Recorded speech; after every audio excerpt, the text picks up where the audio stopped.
Entonces vamos a hablar precisamente de lo que es un esquema de conversiones analógicas a digitales, en este caso, ¿sí? Y obviamente pues vamos a hablar del concepto de conversión de señal. Nosotros vamos a hablar todo el tiempo de lo que obviamente hoy en día pasa.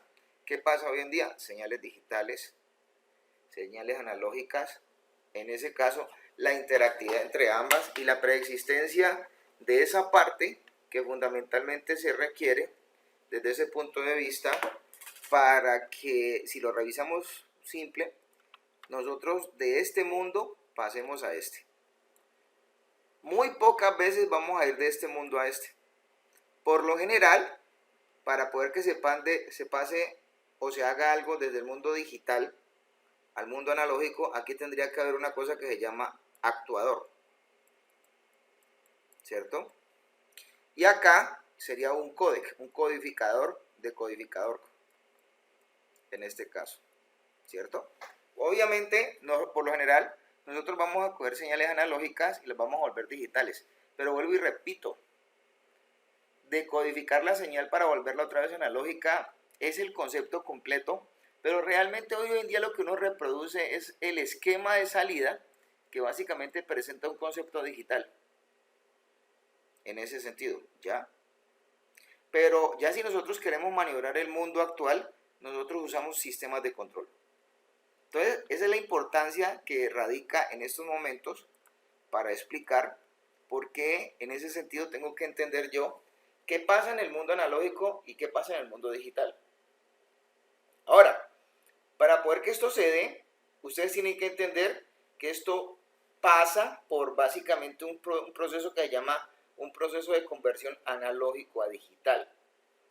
Ese proceso de conversión analógico a digital se considera determinado en tres partes que están allí viendo ustedes a continuación. Si revisamos ese tipo de consideraciones, primero pues obviamente para yo tratar un evento de la vida continua y pasarlo a la vida discreta, pues requiere básicamente de que haya una procedimentación por etapas para pasar desde este ámbito a este ámbito. Entonces, ¿eso qué quiere decir? Que cualquier evento en la naturaleza requiere o implica básicamente considerarse que inicialmente se muestre, que es realmente aplicar un concepto de discretización en el tiempo, en el cual lo que hacemos de forma considerable es tomar muestras del evento analógico que está acá en unos valores determinados de tiempo. Eso se llama muestreo. Una vez que yo produzca un proceso de muestreo, paso inmediatamente a cuantificar esos valores que he muestreado. O sea, en otras palabras, lo que considero en ese momento es una discretización de amplitud. Y desde ese punto de vista lo que voy a hacer es coger esos valores muestreados y los voy a ir a asignar a los valores de las muestras discretas predefinidos en un conjunto específicamente finito de valores. O sea, yo ya la cuantización la tengo que conocer de antemano. Lo que no sé específicamente es qué va a hacer del proceso de muestreo, qué voy a sacar de allá y cómo lo voy a ajustar acá. Entonces, ahí está el detalle. Después de que pasa eso y yo ya considero de que aquí existe unos niveles cuantificados, pues puedo entrar a lo que se denomina un concepto de codificación. Un concepto de codificación no es digitalización como tal, es una de esas partes, en este caso, porque la codificación como tal va a representar de forma numérica toda la cuantización que yo haga en este caso acá, ¿cierto? Entonces, la codificación realmente asigna un peso numérico, un valor numérico a todas esas cosas que por la cuantización se obtienen, ¿ya? Y que ya ha sido discretizado de todo lo que proviene a nivel de muestras desde un sistema observado. Entonces, normalmente, ¿cómo puedo resumir yo esto? Pues yo lo puedo resumir de la siguiente manera. Yo para poder pasar de un proceso analógico a digital, necesito hacer un muestreo, luego un proceso de cuantificación y luego una codificación. Entonces, ya con esa parte, pues aquí podemos encontrar precisamente ese tipo de cosas. de pronto así desde el punto de vista como más gráfico. Desde el punto de vista gráfico entiendo yo que este es mi evento continuo. Este ha sido el proceso de muestrearlo y este ha sido el proceso de cuantificarlo, para que a su vez él se considere, en este caso, un proceso de codificación. O sea, en ese caso tengo muestreo, cuantización y codificación. Aquí está un poco más resumido el asunto, pero de forma gráfica. O sea, aquí está el evento, aquí está el muestreo, estos puntos que están acá vienen siendo como las fotos que se tomaron de ese evento en ese intervalo de tiempo. Esto es una base de tiempos. Y la cuantización viene siendo en ese sentido el ajuste que se le ha dado al muestreo a los valores predefinidos cuantizados que se consideran ajustar con base en los valores originales de las muestras, para que esto a su vez sea trasladado a palabras de código. ¿Hasta ahí estamos? Bueno, ¿preguntas? Entonces, en este caso, pues partamos de un hecho. ¿Qué es una red de muestreo? ¿O qué es un sistema de muestreo? Yo creo que pues aquí en la electrónica, pues esto es fácil de definirlo. Muestrear realmente es como observar, pero observar con un concepto continuo todo el tiempo y determinar en ese sentido lo que puede en un momento específico representar para luego asociárselo a una equivalencia. De hecho, yo puedo coger en ese caso una señal continua analógica cuando la muestrea usando una frecuencia de muestreo y obviamente obtener una señal muestreada. Una señal muestreada ya no viene siendo esto mismo, sino la especificación de eso mismo, pero determinada o dimensionada por los valores que ella obtuvo en esos momentos en los cuales este mismo evento analógico se observó. Entonces, si esa situación viene en este caso, pues obviamente existen muchos tipos de muestreo. Por lo general, nosotros aquí vamos a tener que hacer gala de lo que es las matemáticas de Fourier. O sea, para todas aquellas personas pues de que no saben para qué es el teorema de Fourier o la matemática de Fourier, pues vayan dándose cuenta que lo mejor que podemos decir nosotros en estos instantes, que es la mejor herramienta que podemos tener los ingenieros en telecomunicaciones. Yo puedo pasar desde el mundo del ámbito de la frecuencia, perdón, desde el ámbito del dominio del tiempo al ámbito del dominio de la frecuencia y representar una señal allá. Por ejemplo, esta señal que está aquí, en el dominio del tiempo, su representación en el dominio de la frecuencia es este. Aquí, por ejemplo, podemos encontrar los pulsos de muestreo con los que se muestra esta señal. Y me entregan a mí precisamente de su ubicación en el tiempo, precisamente su ubicación en la frecuencia. Esta es la señal muestreada del proceso muestreador de este tren de pulsos. Entonces, si nosotros consideramos, pues básicamente llevar a cabo ese proceso de muestreo y asociar este tipo de conceptos, pues yo puedo entender que mi señal finalmente me puede representar esto. ¿Esto qué me está entregando? Pues precisamente alrededor de una frecuencia máxima base, unas bandas de frecuencias laterales que pueden estar determinando el comportamiento, por ejemplo, a nivel de anchos de banda de unas señales en específico. Fíjense que ese tipo de cosas también nos permite pensar a nosotros lo contrario. ¿Qué pasa si yo desde el mundo digital quiero volver otra vez la señal hasta el punto de vista analógico? Pues hombre, pues tengo que hacer el concepto complementario. ¿El concepto complementario cuál sería? El concepto complementario sería decodificar, descuantizar, tomar esas muestras y filtrar y reconstruir. Pero ese proceso, en este caso, son palabras. Técnicamente hablando, tocaría hacer este tipo de cosas. Tomar esta señal, que es la que está pasada en el dominio de la frecuencia, que es esta que está aquí, asociando ya esos intervalos. Y obviamente, ¿qué sucede? Pues aplicárselas a un esquema de filtrado para recuperar de nuevo la señal. Esto se hace a través específicamente del filtro más idóneo. En estos momentos tenemos un filtro pasabajos, pero en especial básicamente va a ser aquella cosa que determine cuáles van a ser en ese momento las sinuosidades con las cuales se reconstruye la señal que estaba originalmente planteada. Entonces, fíjense que ese tipo de cosas también involucra a que tengamos en cuenta algo. Entonces, muchos de esos asuntos, ¿a qué están asociados? Al concepto de una cosa que llama la frecuencia de muestreo. Hay muchos conceptos aplicados sobre lo que es el muestreo. De hecho, por acá hay algunas cosas importantes que están... Profe, Señor. En las gráficas, tanto del tiempo como en la frecuencia, Señor, ambas en el eje Y comparten lo que sería el voltaje, la no, ma- no, aquí no estamos hablando de ese tipo de cosas. ¿De qué estamos hablando? Nosotros estamos hablando, préstame mucha atención, de que tenemos precisamente en el dominio del tiempo un evento natural. eh, Si desde ese punto de vista esa parte está dándose acá, lo que queremos es que el sistema muestreador, haz de cuenta de que este sistema muestreador está enfrente de la pantalla y está observando. Supone que tú eres el sistema muestreador. En el sistema muestreador vos estás colocando precisamente en ciertos puntos lo que equivale esa señal. Esto nos está dando la... voltaje, En este momento estamos diciendo que podrían ser amplitudes, voltajes, si amplitud. lo quieres mirar de Ok. esa manera. Listo, párate un momentico. Pero resulta y acontece en este caso que esas amplitudes están ubicadas aquí en el dominio del tiempo. En el eje Y vos tenés amplitudes. Es que no te puedo decir voltajes porque puede ser cualquier otro tipo de variable, pero si son variables que determinan en ese sentido un concepto dinámico, o sea, esto no es estático, entonces pueden ser voltajes o corrientes. Lo que no te puedo decir en este momento es que sea de pronto la relación entre el voltaje y la corriente. Pero en este momentico son variables transversales y longitudinales medibles.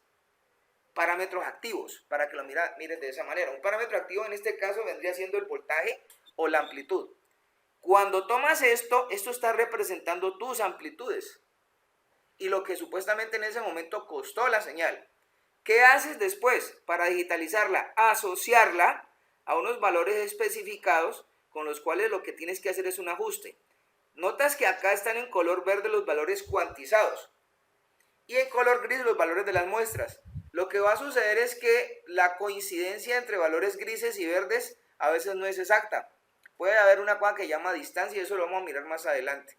Pero eso, cuando está asociado a esos valores cuantizados, es lo que me va a determinar a mí en un momento específico la salida de un código, que son los valores con los cuales se muestreó la señal y se cuantizó. Entonces, con base en esa situación, obviamente hay un pequeño asunto. Bueno, pero entonces, ¿cómo se produce todo esto? Entonces hay una cosa que está de base acá, que es el teorema del muestreo. Ahora vamos a revisar esa parte, vamos a mirarlo desde el punto de vista matemático. Nosotros podemos hacer una cosa que se llama específicamente un muestreo base. Sabemos que en ese sentido los muestreos se tienen que hacer con una rapidez. En este momento esa rapidez se está tomando como la frecuencia a la cual esto supuestamente se tiene que estar repitiendo. Sabemos que el inverso de la frecuencia es el periodo, en este caso. Entonces, normalmente para nosotros adoptar una ley de muestreo, tenemos que participar en el proceso de la digitalización aplicando una base. Y esa base es diciendo que ese muestreo se tiene que hacer a una proporción. Esa proporción tiene que ser a una frecuencia mayor o igual a 2 veces lo que supuestamente estás muestreando. En los mismos términos.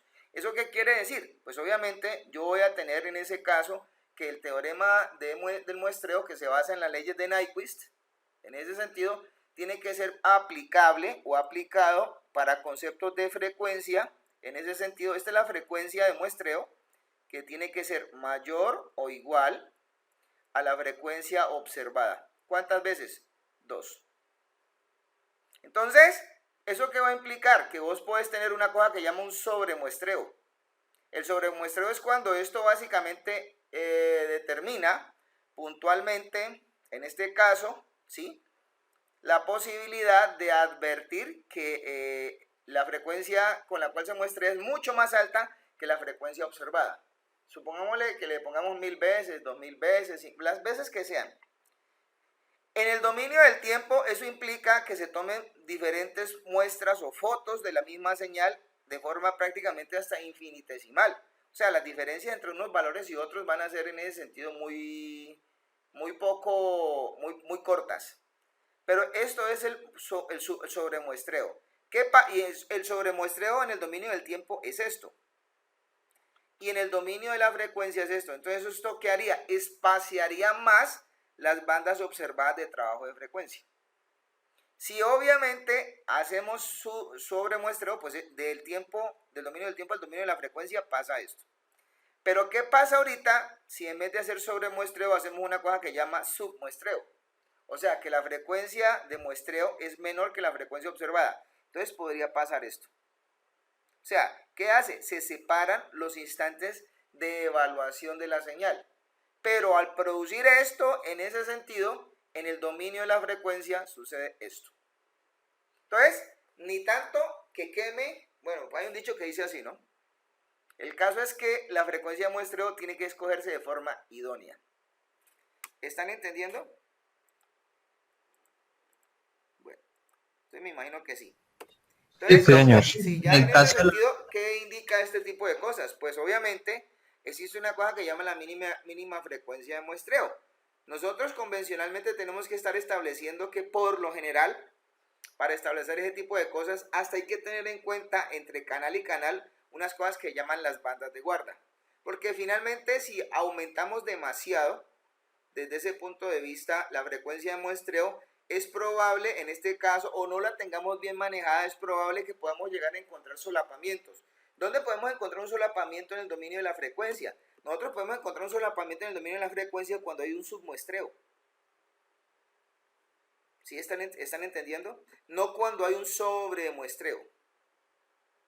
Entonces, en ese caso, son situaciones en las cuales a uno ya le preestablecen cuáles serían los ejemplos de muestreo de señales que podría estar haciendo en este caso con los eventos analógicos que son de nuestro interés. En telecomunicaciones, ¿qué es de interés para mí? Por ejemplo, hoy en día, como el todo es convergencia y todo se ha paquetizado, cuando estamos hablando de paquetizar, estamos hablando de digitalizar cosas.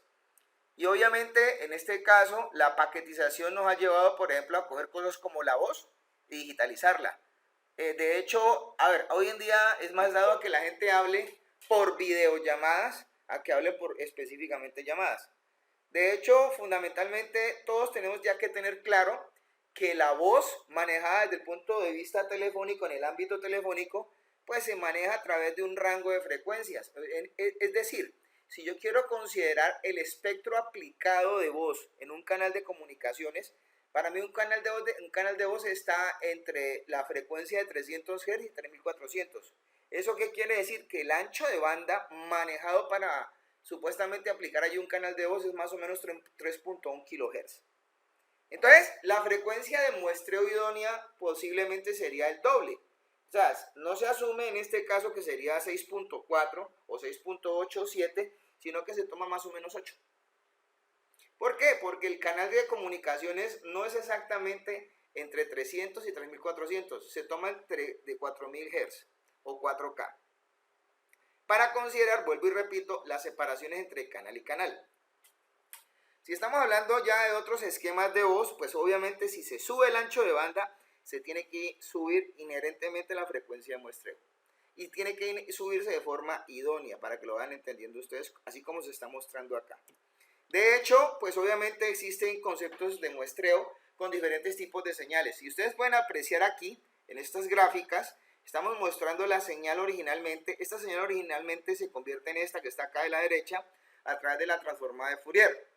Aquí tenemos, por ejemplo, una cosa que se llama un tren de pulsos, perdón, una señal cuadrada que en el dominio del tiempo es esto, pero en el dominio de la frecuencia es esto. O sea, esto específicamente estaría diciéndome a mí, en el dominio de la frecuencia, cómo realmente está fluctuando la señal con un espectro y con intensidades de potencia y ubicada por frecuencias. En este caso, fíjense que si yo mezclaría estas dos cosas, precisamente encontraría, en este caso, por este concepto de muestreo con esta señal, este tipo de señal de salida. Ahora, podemos revisar esto con un solo concepto de muestreo, un muestreo con un pulso plano y sostenido. Esto es un pulso plano. Esta es la famosa señal UDT. O en este caso, me podría a mí producir de este ámbito de acá a este ámbito de acá. Y obviamente, pues la señal asociada a esto sería finalmente estas dos que están acá. Entonces aquí tenemos básicamente como para considerar lo que va sucediendo con las señales. En este caso, uno de los principales problemas, para que nos vayamos dando cuenta de esto, ya hablemos de lo que es el muestreo, ya pasaríamos a revisar los conceptos de la cuantización. Cuantizar básicamente, ¿qué es?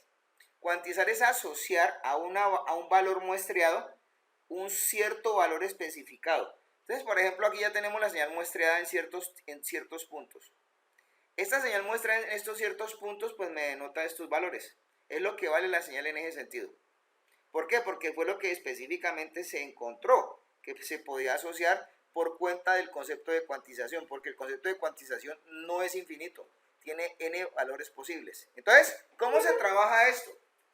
La cuantización no es otra cosa que la asignación de las muestras tomadas de una señal cualquiera a un valor de amplitud que supuestamente se le considera apto, cercano a los valores originales entre los cuales una señal misma se está desempeñando. O sea, ¿yo qué haría? Tomar un valor continuo y asociárselo específicamente a lo que yo finalmente considere que es un valor discreto. Pero cuando estos valores discretos y estos valores continuos no son los mismos, eso produce una cosa que se llama error. Ese error se denomina error de cuantización. Y obviamente podemos hacer una situación. La situación es ¿cuál? Disminuir el error de cuantización. Cuando uno quiere disminuir el error de cuantización, entonces debería de tener muchos más valores discretos definidos. Si no, entonces básicamente el error de cuantización se va a mantener y se puede hasta extender. En esta gráfica que tenemos acá, tenemos esos n posibles valores y estamos ubicando con los valores verdes, los valores cuantizados, con los valores grises, los valores generales de las muestras. La distancia que hay entre uno y otro valor básicamente es lo que se conoce como error de cuantización. Y eso se puede medir específicamente. O sea, yo tengo que partir de un hecho, ¿no? De que tengo unos ciertos valores discretos. ¿Alguna pregunta hasta acá? Ahora, para la cuantización, pues nosotros ya vamos a entender que tenemos que usar desde el punto de vista binario muchas cosas. Por ejemplo, en este caso, para manejar la voz telefónica, yo podría usar un n de 256 posibles valores, ¿cierto? Para manejar la voz de banda ancha lo mismo, pero para ya considerar conceptos de audio básico en medio y banda ancha, yo podría manejar por lo menos 64K para ambos, en este caso, como algo básico. Y eso que ustedes entienden que una calidad de 64K no es buena. Yo creo y considero que las calidades a nivel de digitalización por el manejo especificado de esto están de 128K en adelante. Bueno, ¿alguna pregunta hasta acá? Sí, profe, Señor. hablando sobre las series de Fourier, Señor. si con ellas se podría predecir el próximo paso de la señal, Pues esa lo que pasa es que, mira, pues para eso. esto tendría, o sea, yo matemático no soy, pero te voy a hablar de lo que yo concretamente te puedo contar. Yo podría decir que con la matemática de Fourier puedo construir y reconstruir cualquier cosa, si la sé aplicar fundamentalmente y con los modelos más aplicados y ajustados a esto. De hecho, específicamente hablando, la señal de Fourier o las señales de Fourier involucran cosas con las cuales podemos entender nosotros, ¿sí? Que podemos de pronto vislumbrar ciertas predicciones del comportamiento de las cosas. Pero yo no puedo antes, digamos que si le estamos tratando de revisar qué sucede a futuro, pues hombre, eso ya sería otro paseo. De hecho, tendríamos cosas que podríamos considerar que del dominio del tiempo lo desplazamos al dominio de la frecuencia. Y indirectamente eso es lo mismo. ¿Ya? O sea, sí se puede de pronto por ese modelado, pero ¿qué es lo que pasa con esto? Está en la potencia de proceso. Entonces, por ejemplo, yo te dijera a ti, bueno, ¿cómo hago para construir y reconstruir una misma señal? Porque es que así como hay transformada directa de Fourier, hay una cosa que llaman la transformada inversa. Entonces, la transformada inversa, ¿qué es? Es realmente la determinación de presencias, en este caso, de armónicos de la misma señal que componen a nivel de construcción cualquier cosa. Entonces, ¿qué es lo más dado para nosotros? Desechar valores muy pequeños. Pero si consideramos hacer la compleción, digamos que la concretización de algo con mucho más ajuste, tendríamos que tomar muchísimos valores. El asunto es con qué tipo de potencia de proceso ejecutamos todo ese tipo de cosas. Mira, por ejemplo, te voy a contar de algo que yo antes de ser estudiante de electrónica me pude dar cuenta. Yo no sé si ustedes, por ejemplo, han visto películas, pero yo creo que la primera vez que yo escuché hablar de las leyes de Fourier y todos estos asuntos, el paso del tiempo al dominio de la frecuencia, fue cuando vi una película que se llama Viaje a las Estrellas, que era también una serie. Ellos tenían una máquina que podía desplazar la materia, o sea, el cuerpo de cualquier cosa de un lado a otro. Para poder hacer eso, se requiere de un proceso de descomposición de partículas que probablemente haya que digitalizar y moverlas como una señal en el dominio de la frecuencia a otro sitio y reconstruirla de nuevo.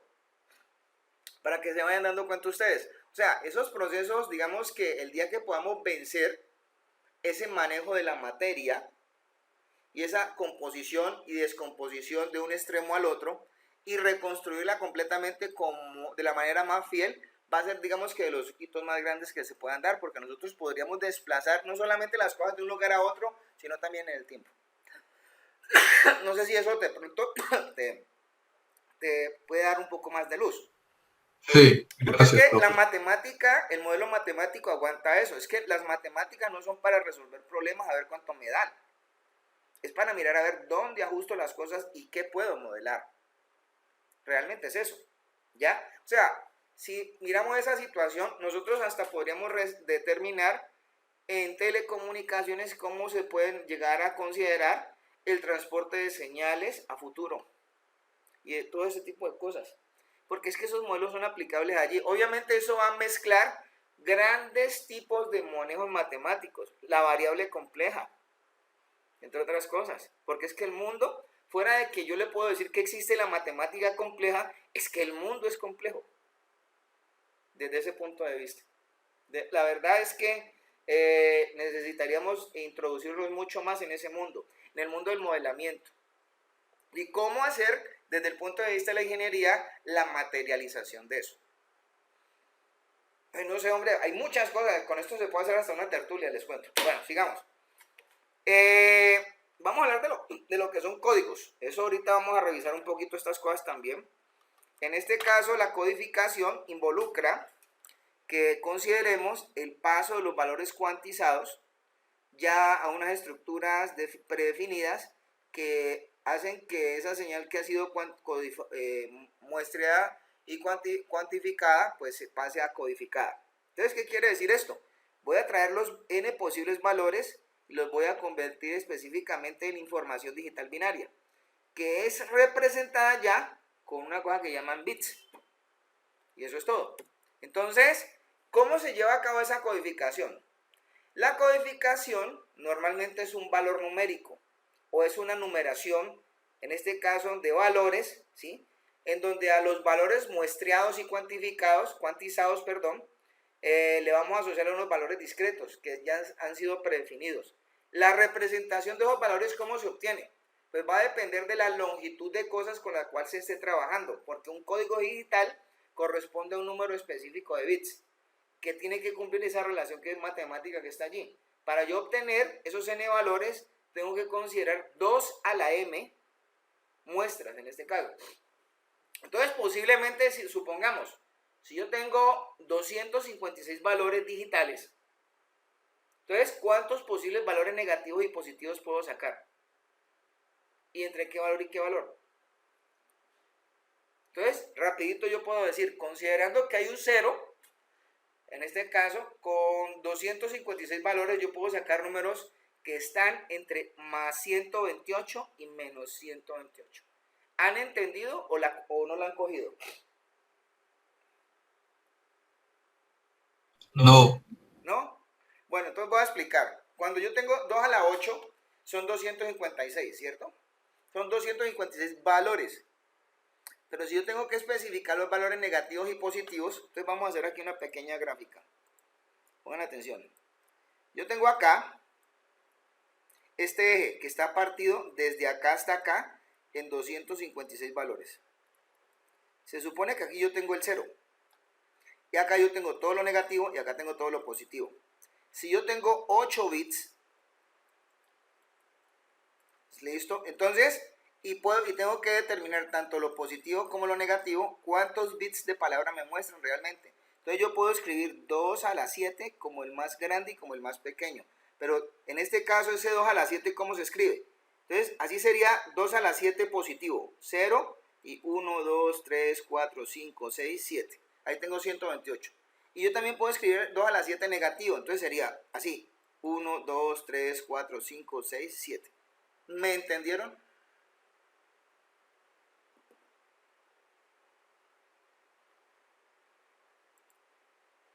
¿Entendieron o no? Bueno, yo asumo que sí. Sigamos. El hecho es que, en este caso, los números del código digital asignado, pues no necesariamente, como dicen acá, van a tener una relación directa con el valor real. Porque es que el valor real se puede alejar del valor cuantizado y obviamente ajustado en el código. Entonces, en este caso, posiblemente las cosas van a recibir una cosa que se llama proceso de normalización y procesos de ajuste. En este sentido, fíjense que aquí hay un pequeño resumen de características de las cosas que convencionalmente nosotros podemos manejar en la parte de lo que son señales. Y obviamente pues aquí tenemos la voz telefónica, la voz de banda ancha, el audio medio, el audio de banda ancha, el audio estéreo en este caso, y los rangos de frecuencia que son característicos, por ejemplo, de los canales de ellos, las frecuencias de muestreo, el número de bits utilizados por muestra, la velocidad de muestreo, en este caso como pueden apreciar, y el almacenamiento a promedio mínimo de aproximadamente 3.5 minutos. ¿Está claro? Bueno, entonces valores característicos. Entonces, en este caso vamos a parar aquí un momentico. Vamos a explicar otros tipos de cosas. Entonces, acá, de aquí vamos a pasar acá. Entonces, ahí está ya especificado cómo determinar precisamente, en este caso, ¿sí? De forma fundamental, bueno, esto todavía no lo toquemos mejor, porque eso es capacidad de un canal, eso lo vamos a hacer ahorita después. Más bien pasemos específicamente a todas estas cosas que están acá. Este era el 5B, ahorita pasemos aquí. Entonces, en este caso, ¿sí? Aquí hablaba, antes de considerar esto, pues un proceso de digitalización. De hecho, vamos a tocar un poquito este tema. Este tema que está acá es el proceso de modulación por codificación de pulsos. El proceso de modulación por codificación de pulsos, en este caso, es muy utilizado en telefonía. De hecho, fue lo que le dio precisamente la vida a la telefonía digital, porque ellos hacían un muestreo, una cuantización y una codificación. En este caso, para obviamente digitalizar la señal. Para ya recomponerla, lo que se usaba era un proceso de decodificación de la información digital binaria manejada y un filtro pasabajos, en este caso para volverlo otra vez de nuevo señal analógica. Entonces, asuman que por este lado entraba la voz y por este lado salía la voz. Yo con ustedes hice un acercamiento pero usando códecs. ¿Qué pasó con ese códec? Pues yo los puse a ustedes a hacer, en este caso, a algunos que de pronto se pueden estar hasta riendo, esta parte y esta parte pegadas. ¿Ya? Entonces, ¿qué nos hace falta de ahí para atrás? Pues esto. ¿Ya? Pero este pedazo ya está. En este caso. Entonces, ya mirando esa situación, entonces lo que vamos a hacer nosotros es revisar un poquito este concepto. Bueno, entonces, miremos en este caso, ¿qué se va a hacer? Con esta parte, pues obviamente, ajustamos, pues digamos que otras cosas que son bien importantes acá. Entonces, hablemos de lo que es la multicanalización y lo que es la multiplexación por división de tiempo, que son cosas y factores bien importantes en el manejo de las señales. ¿Por qué lo miramos de esa manera? Porque son cosas que fundamentalmente la multicanalización hace parte hoy en día de los esquemas de digitalización. Si ustedes notan un poquito acá, aquí tenemos en especial cómo se muestra un concepto de multicanalización, en este caso de una cantidad de señales que específicamente van a ser manejadas por este canal que está acá, un solo canal de comunicaciones. ¿Qué hay en los extremos de él? En los extremos del canal de comunicaciones tenemos un MPX o un multiplexor en la parte del transmisor y un demultiplexor en la parte del receptor. Entonces, en este caso, ¿qué entra por el extremo del transmisor? Al multiplexor, pues señales. Ese multiplexor, ¿qué hace? Muestrea esas señales. Posiblemente aquí adentro se hace un proceso directamente, una codificación, perdón, un muestreo que está aquí. Luego se hace una cuantización y una codificación y se va por el canal de comunicaciones, señales digitales, que de nuevo toma un demultiplexor que lo va a llevar precisamente un decodificador y luego un filtro pasados para obtener de nuevo las señales. Entonces, en este caso, fíjense que la multiplexación o la multicanalización por división de tiempo de las señales analógicas, pues fue una de las principales cosas que se obtuvieron para precisamente manejar por slots y de forma digital, por ejemplo, esas primeras cosas que se hicieron con la voz humana en las telecomunicaciones. De hecho, también, si se hacía la parte de la multiplexación, en este caso se tenía que tener en cuenta la parte de la demultiplexación. Entonces, en ese orden de ideas, ¿qué era lo que sucedía acá? Pues nosotros teníamos puntualmente señales que entraban por un extremo y salían por el otro, y prácticamente en intervalos de tiempo lo que se hacía era tomarle un pedazo a esta señal, un pedazo a esta, un pedazo a esta, un pedazo a esta, y con esto considerar una estructura de datos que se enviaba al canal de comunicaciones, en este caso, ¿sí? Y obviamente después en el mismo canal de comunicaciones lo tomaba de nuevo el demultiplexor para luego recomponer la señal. Bueno, entonces, si consideramos esa parte, aquí volvemos a repetir lo que estamos haciendo en este caso. Entonces, las señales analógicas multicanalizadas en el dominio del tiempo, obviamente se van a considerar porque son señales que han sido trabajadas, en este caso manipuladas con procesos de muestreo, ¿ya? Obviamente, en este caso, ¿qué es lo que tiene que considerar uno? Que esas muestras tienen que ser específicamente bien sacadas. Y cuando digo bien sacadas es que tienen que cumplir con una ley. Esa ley debe considerar de que su frecuencia de muestreo tiene que ser mayor o igual a 2 veces la frecuencia observada. Entonces, en este caso, sí, eso es para señales analógicas. Pero si yo de pronto digo, bueno, yo quiero mandar son señales digitales, es que de hecho lo que se puede hacer hoy en día de forma aprovechada es mandar señales digitales, desde ese punto de vista, ¿ya? Entonces, ¿qué estamos mandando a nivel de señales digitales? Nosotros estamos mandando a nivel de señales digitales específicamente valores de las muestras que se están obteniendo de los slots que alimentan este multiplexor. Y esto es lo que se iría transmitiendo. Esto es un tren de pulsos. Entonces, estos trenes de pulsos puntualmente están conformando una multitrama de datos que componen, en este caso, la estructura de información que determinan las entradas en paralelo de cada una de estas que están acá. Y la multiplexación sería el proceso complementario. En este caso, en el dominio del tiempo, como estamos encontrándolo acá. Bueno, esto es básicamente como el esquema final. Fíjense que esto va a suceder todo el tiempo y de hecho, nosotros hicimos ya laboratorios, hemos estado haciendo laboratorios que se acercan a esta parte. O sea, ¿por qué? Porque aquí tengo, digamos que esto puede ser un códec y esto es un códec, eso es un decóder.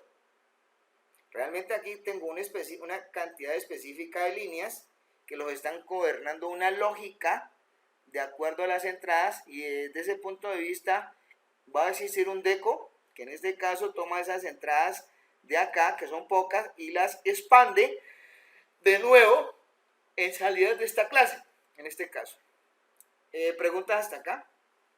Entonces, si no hay preguntas, pues obviamente esto era lo que se usaba puntualmente o se usa todavía en el sistema telefónico básico. O sea, uno que tiene, entran frecuencias a la cual estas frecuencias son muestreadas y se construyen por el teorema de la superposición de una señal de estas. En este caso, pues obviamente pasa con todas las señales presentes a la entrada de un canal y lo que hace es fundamentalmente es trasladarse a los dominios discretos, en este caso, en donde a estas señales que están acá se les muestrean y se les cuantifican para luego que en ese caso ser codificadas. De hecho, cuando ha sido decodificada, esa decodificación asume que va para un canal de comunicaciones y que de nuevo la debe de tomar un sistema complementario. Ese sistema complementario hace específicamente el trabajo de decodificar la señal y con un filtro pasados extraerla finalmente. Aquí tenemos el sistema completo, en este caso, cuando estamos precisamente verificando el envío de señales entre lo que es un multiplexor y un demultiplexor. ¿Preguntas? ¿No tiene ninguna? ¿Aló? Profe, creo que eso lo había escuchado, no sé si así es como se transmite la señal en la televisión, que en la... Pues mira, pues, ¿qué te digo yo? Pues de eso también vamos a hablar un poquito, ¿no? Pero las señales que se transmiten en la televisión, pues tienen otra connotación. Pues las señales que se transmiten en la televisión, en este caso, y de forma puntual, pues digamos que tienen su cometido porque hoy en día la televisión ya no es como antes, es analógica, no es analógica, ya es digital. De hecho, pues la televisión que existe actualmente en Colombia, masiva, es de carácter digital, o sea, es televisión digital. No existe ahorita televisión analógica. ¿Ya? Entonces, ¿qué se hace con esto? Sencillamente usar mecanismos mucho más discretos para el manejo de las señales, pero ellas van radiadas.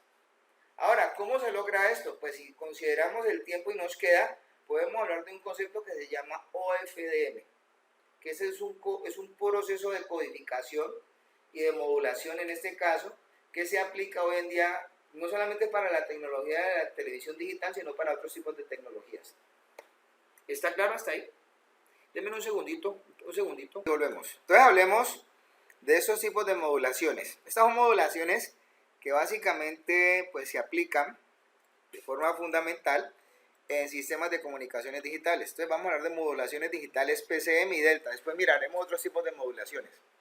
De hecho, pues las modulaciones digitales, ¿qué buscan hacer hoy en día? Las modificaciones por codificaciones de pulsos, lo que están buscando todo el tiempo es representar esos muestreos instantáneos de las señales analógicas mediante palabras digitales, que se convierten en un tren de impulsos que van sencillamente de forma serializada. O sea, de este lado que está acá, pasamos a esto que está acá. ¿Y cómo se va a representar esto? Pues con lo que usted quiera, pero de forma digital. De hecho, aquí están los elementos especificados de un sistema que obviamente es aplicado y usado en telefonía, que es la modulación por codificación de pulsos o el sistema PCM. De hecho, acá tenemos primero que todo para, por ejemplo, manejar el sistema PCM. Aquí está viéndose desde el punto de vista de canales de telecomunicaciones. Entonces, si nosotros aquí estamos introduciendo una señal, esa señal aquí está acotada a un ancho de banda en el cual precisamente se aplica un filtro. Y ese filtro luego obviamente pues está interconectado y asociado a una red de muestreo que tiene que estar en conjunto y sincronía con la señal que se va a muestrear, para luego pasar a una red de cuantificación y finalmente a una red de codificación. Se puede decir en este caso que desde este punto que está acá, que estamos señalando, este que está aquí, se puede convertir toda esta señal todo este recorrido en lo que probablemente puede ser el paso de un canal de comunicaciones. Obviamente para que esto pase, aquí tendría que haber un interfazamiento con algo al medio, en este caso, o un posible transductor, así como acá. Para que esto a su vez, en la parte de un receptor, se decodifique la señal y se filtre y se obtenga de nuevo la señal original. Bueno, ya con esta consideración, pues obviamente en este caso pues hay que entender una cosa fundamental. Va a depender desde ese punto de vista de varias cosas. ¿Qué clase de cosas? Existen cosas como por ejemplo la determinación de lo que es un ancho de banda. Y eso tenemos que mirarlo ahora. Porque es que una cosa es hablar del ancho de banda en el dominio de la frecuencia con su respectiva intensidad, a hablar del ancho de banda en el dominio del tiempo. En este caso, bueno, son muchas consideraciones. Y el ancho de banda desde el punto de vista del dominio de la frecuencia, y el ancho de banda desde el punto de vista del dominio digital. Porque aquí estamos considerando el concepto continuo de las cosas, no es un concepto discreto. De hecho, nosotros vamos a hablar de una cosa que se llama el teorema del muestreo. El teorema del muestreo nos indica a nosotros que tenemos que tomar una señal analógica cualquiera que va a estar limitada en banda, que potencialmente esta va a ser representada por muestras, y esas muestras van a salir de una red de muestreo siempre y cuando estas muestras sean tomadas a 2 veces la frecuencia máxima de la señal que se está en este caso revisando. Ese es el criterio de Nyquist o el teorema de Nyquist o el teorema del muestreo. De hecho, el teorema del muestreo, pues aquí ustedes lo pueden revisar un poquitico de forma gráfica, y aquí se considera en este caso las señales que están a la izquierda en el dominio del tiempo y estas que están acá en el dominio de la frecuencia. Esta sería su traslación, como pueden apreciar, ¿ya? Y considerar desde ese punto de vista lo que puede suceder precisamente con una señal que es preexistente en un ámbito o en el otro. Ahora, vamos a hablar de lo que son conceptos de modulación. Pero en este caso, las modulaciones de las que vamos a hablar acá no van a ser esas modulaciones que se hicieron sobre ondas continuas y con procesos continuos. Ya vamos a aplazar a otros puntos de vista. En este caso, para que en ese orden de ideas nosotros lo apliquemos con un concepto digital. Existen en ese orden de ideas, por ejemplo, las modulaciones analógicas y las modulaciones digitales. Entonces, las modulaciones en este caso digitales que van a requerir un espacio entre muestras. Por ejemplo, en el sistema PCM la frecuencia de muestreo es de 8K. Eso quiere decir que el espaciamiento temporal entre muestra y muestra es de 125 microsegundos. ¿Cómo se obtiene esto? Pues esto se obtiene sacando el periodo de muestreo de esto, que se hace con el inverso de la frecuencia de muestreo, que en este caso sería 1 sobre 8000. Y esto da 125 microsegundos. Entonces, en este caso, la cuantización, ¿qué hace considerar? La cuantización, como repito, es la determinación de los posibles valores en los cuales la señal que se ha muestrado recae en su representación. Ahora, de acuerdo a esto, pues uno puede considerar, vuelvo y repito, un error de cuantización. ¿Ya? Hay unos errores de cuantización que son pasables, hay otros que no. De hecho, los errores de cuantización, entre más pequeños sean, definen mucho mejor o más a una señal. Existe también una ley de la cuantización, porque en este caso, pues obviamente, este tipo de cosas involucra que le tengamos que tener a esto unas referencias de representación. Por ejemplo, en la parte de lo que es la modulación por pulsos codificados, en los sistemas PCM se usa un concepto de ley de cuantización. ¿Por qué se hace esta parte? Porque es que para nosotros asociar estos valores a estos códigos, tienen que estar específicamente montados, en este caso, como pueden ver, una posibilidad de que esto obviamente pues no se muestre muy complejo de representar. De hecho, hoy en día los sistemas de comunicaciones parten de la disposición de utilizar una cosa que se llama los esquemas de compansión o compandores, que es lo que ayudan a resolver precisamente el hecho de que estos valores no terminen apeñuscándose. Entonces, ¿cómo se habla de la velocidad de un canal? Entonces, cuando estamos hablando de un canal de voz, cuando ese canal de voz tiene una frecuencia específica, en este caso, y tenemos que considerar su frecuencia de muestreo, entonces la velocidad de un canal se determina considerando las muestras que se tienen por segundo de muestreo y los bits por muestra que se consideran debe tener en ese caso la información referida en ese mismo canal. Entonces la velocidad de canal se calcula multiplicando la frecuencia de muestreo por los bits de muestra. ¿Y eso cuánto da? La velocidad del canal. Entonces, en este caso, pues digamos que de aquí vamos a pasar a otro lado. Vamos a pasar acá, que yo creo que es importante, porque acá también hablan de un concepto asociado a eso. Ese concepto asociado a eso se llama la capacidad de un canal. Entonces, una cosa es la capacidad de un canal y otra cosa es lo que estamos definiendo ahorita, que es la velocidad de un canal. Entonces, cuando hablamos de capacidad de un canal, nos estamos refiriendo a la velocidad también, pero obviamente esta velocidad ya está expresada en bits por segundo. Y es una velocidad a la cual se pueden, en ese sentido, transmitir los datos de un canal o ruta de comunicaciones. Ahora, ¿qué limita al ancho de banda? Pues al ancho de banda le surgen demasiados valores antagónicos, en este caso, que lo que hacen es considerar limitaciones que se ponen de forma deliberada en las partes que componen un circuito de comunicaciones. Entonces, pues hay que entender algo. Si el ancho de banda se puede definir, pues el ancho de banda tiene un tamaño. Se supone que en este caso un ancho de banda entre más grande, más costoso. Entonces, obviamente que es importante dentro de este tipo de cosas de los manejos específicos de capacidad de un canal, pues es conseguir una velocidad que supuestamente esté determinada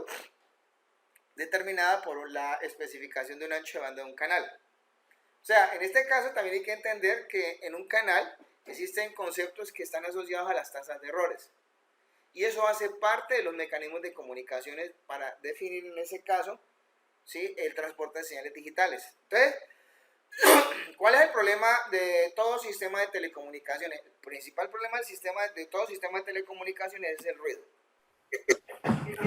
Entonces, cuando estamos hablando de ruido, ¿qué tendríamos que considerar? Para poder pasar por alto este poco de cosas que tenemos acá, entonces estaríamos hablando precisamente del teorema de Nyquist. De hecho, pues Nyquist supuso inicialmente en un teorema que había un canal que estaba exento de ruido.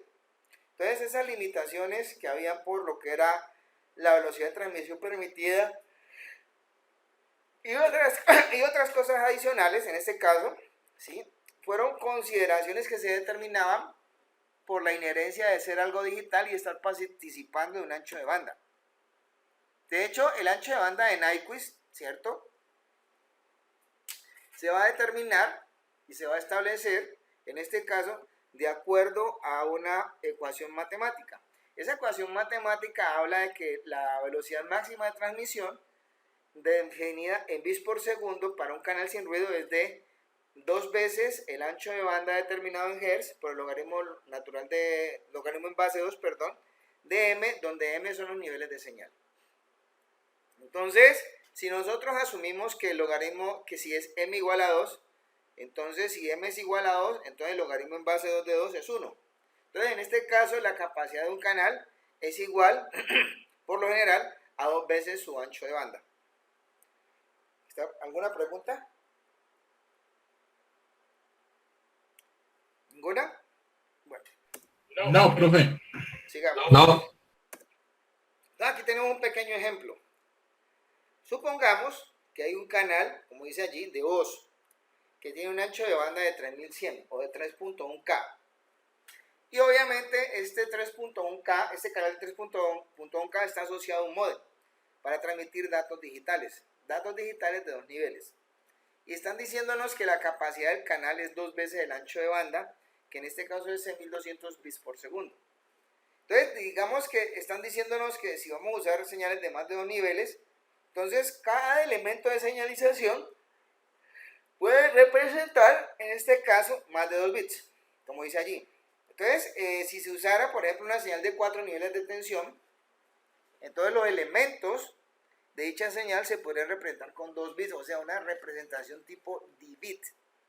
Entonces, si uno va a especificar esto a nivel de matemáticas, entonces uno dice que la capacidad de un canal es 2 veces el ancho de banda por logaritmo en base 2 de 4. Entonces, ¿a qué es igual todo eso? Pues es igual a 2 por 3100 por 2. O sea, realmente, para este ejemplo, la velocidad de la que están preguntándonos a nosotros es 12.400 bits por segundo. Bueno, entonces acá, por ejemplo, están hablándonos de otras cosas importantes. Eso fue para determinar la forma en cómo se consideraba la capacidad de un canal.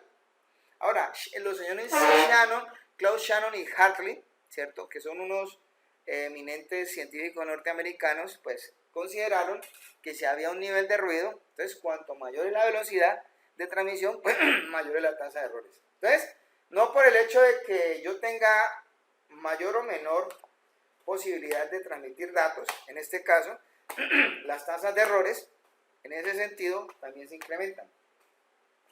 ¿Ya? Eso sencillamente se puede considerar como parte del proceso de aceptar esto. De hecho, el teorema de Shannon que establece que la capacidad de un canal es igual a su ancho de banda por el logaritmo en base 2 de 1 más la relación señal a ruido. En este caso. Y de todas maneras, pues, sería tocar un ejemplo. Este ejemplo que está acá determina o considera que tenemos un espectro que está situado entre una frecuencia de 3 MHz y 4 MHz y que la relación señal-ruido es de 24 dB. De acuerdo a eso, el ancho de banda determinado es de 1 MHz porque es la de frecuencia final menos la frecuencia inicial. Y obviamente considerando esto y la misma ecuación, pues vamos a decir nosotros que acá tenemos en este caso 24 dB que son iguales a 10 logaritmo en base 10 de la relación señal-ruido. ¿A qué es igual eso? Pues eso es igual a 251. Entonces no es sino supuestamente tener en cuenta de que si se usa esa fórmula de Shannon, pues se va a considerar que la capacidad del canal es 10 a la 6 por logaritmo en base 2 de 1 más 251. Y eso es igual a 8 megabits por segundo. ¿Está claro? Bueno. ¿Tienen alguna pregunta hasta ahí? Entonces, el asunto es que, pues, los canales nosotros no podemos ser tan románticos. Porque, de hecho, un nivel de ruido dado podría de pronto considerar que la velocidad de transmisión se puede aumentar incrementando tanto la energía como de la señal como el ancho de banda. ¿Sí? Entonces, al aumentar la energía de la señal, también lo van a hacer las no linealidades del sistema y eso lo que va a dar lugar es a un aumento en el ruido de intermodulación. Entonces, aquí se está suponiendo que lo que se está trabajando es el ruido blanco. Y cuanto mayor es el ancho de banda, pues más ruido se va a introducir al sistema. Y obviamente, pues esto, digamos que si se aumenta el ancho de banda, va a disminuir la relación señal-ruido. Bueno, entonces, en este caso hasta aquí tenemos esta parte. Entonces vamos a pasar ahorita a otra cosa. En ese sentido, ¿quieren hacer una pequeña pausa o continuamos? Sí, pausa. Bueno, Break. entonces volviendo a esto, en este caso, vamos a hablar ahorita de un concepto que se llama la multiplexación por división de tiempo. Existen muchos tipos de multiplex, pero digamos que el mecanismo base para haber hablado de PCM era este. La multiplexación por división de tiempo se define como la intercalación digital, de una vez, de lo que es en el tiempo de las muestras de diferentes fuentes, de manera de que yo pueda coger la información de esas muestras y transmitirlas de forma serializada sobre un mismo canal de comunicaciones. En otras palabras, es como llegar y coger y considerar, en este caso, ¿sí? La combinación formal de ciertas cosas a nivel de lo que son diversos tipos de señales, ¿cierto? Yo las puedo muestrear en una secuencia definida. Desde ese punto de vista, ¿ya? Y obviamente en ese orden de ideas, esas señales van a tener obviamente ciertos recorridos a nivel de muestra, a nivel de valores. Por ejemplo, el multiplexaje de las señales, ¿cómo se hace? Pues ellas entran en un esquema de, digamos, como de filtrado, escogencia, receptado, y van entrando todas de forma serializada y todas las muestras de esa señal se van repitiendo específicamente en el dominio del tiempo de una forma, digamos, como preestablecida, podríamos decirlo de esa manera. Y eso indica que yo podría considerar transmitir toda la proporcionalidad, eso indica que yo podría proporcionalmente transmitir en un mismo esquema de transmisión de datos, ¿sí? O de información, todo lo que concierne a diferentes fuentes. Ese es el concepto del multiplexaje. Entonces, por ejemplo, desde ese punto de vista, existen actualmente, por ejemplo, en el sistema PCM, existen dos normas. Hay una norma que se supone se usa, la definen como la americana, que es la que maneja 24 señales, en este caso, y la norma europea, que desde ese punto de vista maneja 30 señales más 2 de control. ¿Cuál es la diferencia entre la una y la otra?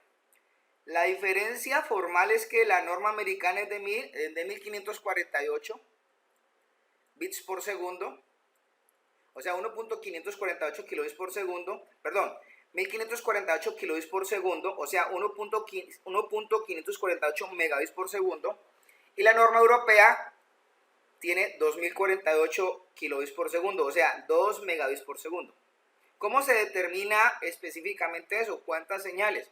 Pues acá tenemos 32 intervalos de tiempo o 32 ITs que se transfieren a 64.000 bits por segundo. Esta disposición me dice a mí la longitud de velocidad de este canal, en este caso. ¿Ya? Entonces, esta también se extrae de la misma manera, aunque esta norma específicamente no la usamos aquí en Colombia. En Colombia usamos las normas europeas normalmente, en este caso.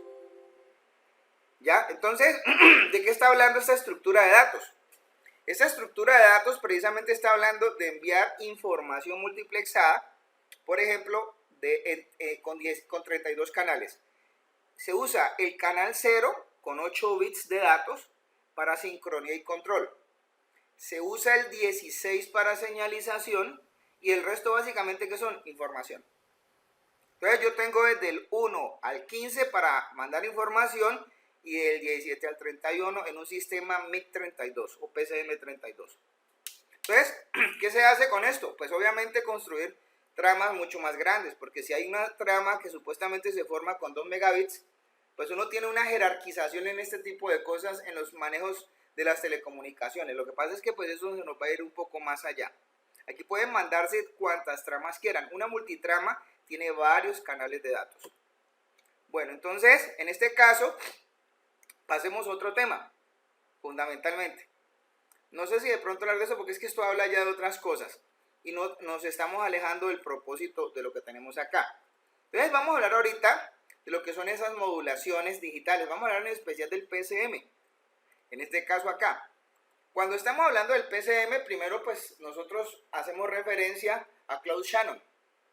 ¿Por qué hacemos referencia a Claude Shannon? Pues con Claude Shannon pudimos determinar nosotros que esto viene de un manejo de los datos analógicos a los datos digitales. Es un antecedente que tenemos que referenciar. Y obviamente encontramos nosotros ya el porqué de la aplicación de las técnicas digitales en las comunicaciones. De hecho, hoy en día, pues nosotros podemos considerar que para poder extender eléctricamente el recorrido de una señal, uno puede usar una cosa que se llama el concepto del repetidor, en vez del concepto del amplificador. De hecho, fundamentalmente, al hacer esto, no podemos considerar, o matemáticamente hablando, determinamos que no hay ruido aditivo. Cuando hemos considerado incluir en el manejo digital la multiplexación por división de tiempo, entonces, en este caso, en vez de hacer la multiplexación por división en frecuencia, entonces mucho cuidado, porque es que una cosa con la multiplexación en división de tiempo es mezclar muestras de señales en intervalos de tiempo. La multiplexación por división en frecuencia mezcla básicamente pedazos de frecuencias en este caso y conforma canales. Y esto es un concepto un poco más analógico. De hecho, cuando se está trabajando el TDM, uno puede considerar como ventaja de esto que no hay ruido de intermodulación. O sea, en ese sentido, ¿qué es mejor? ¿Un sistema por TDM o un sistema por FDM? Pues es obvio que es un sistema por TDM.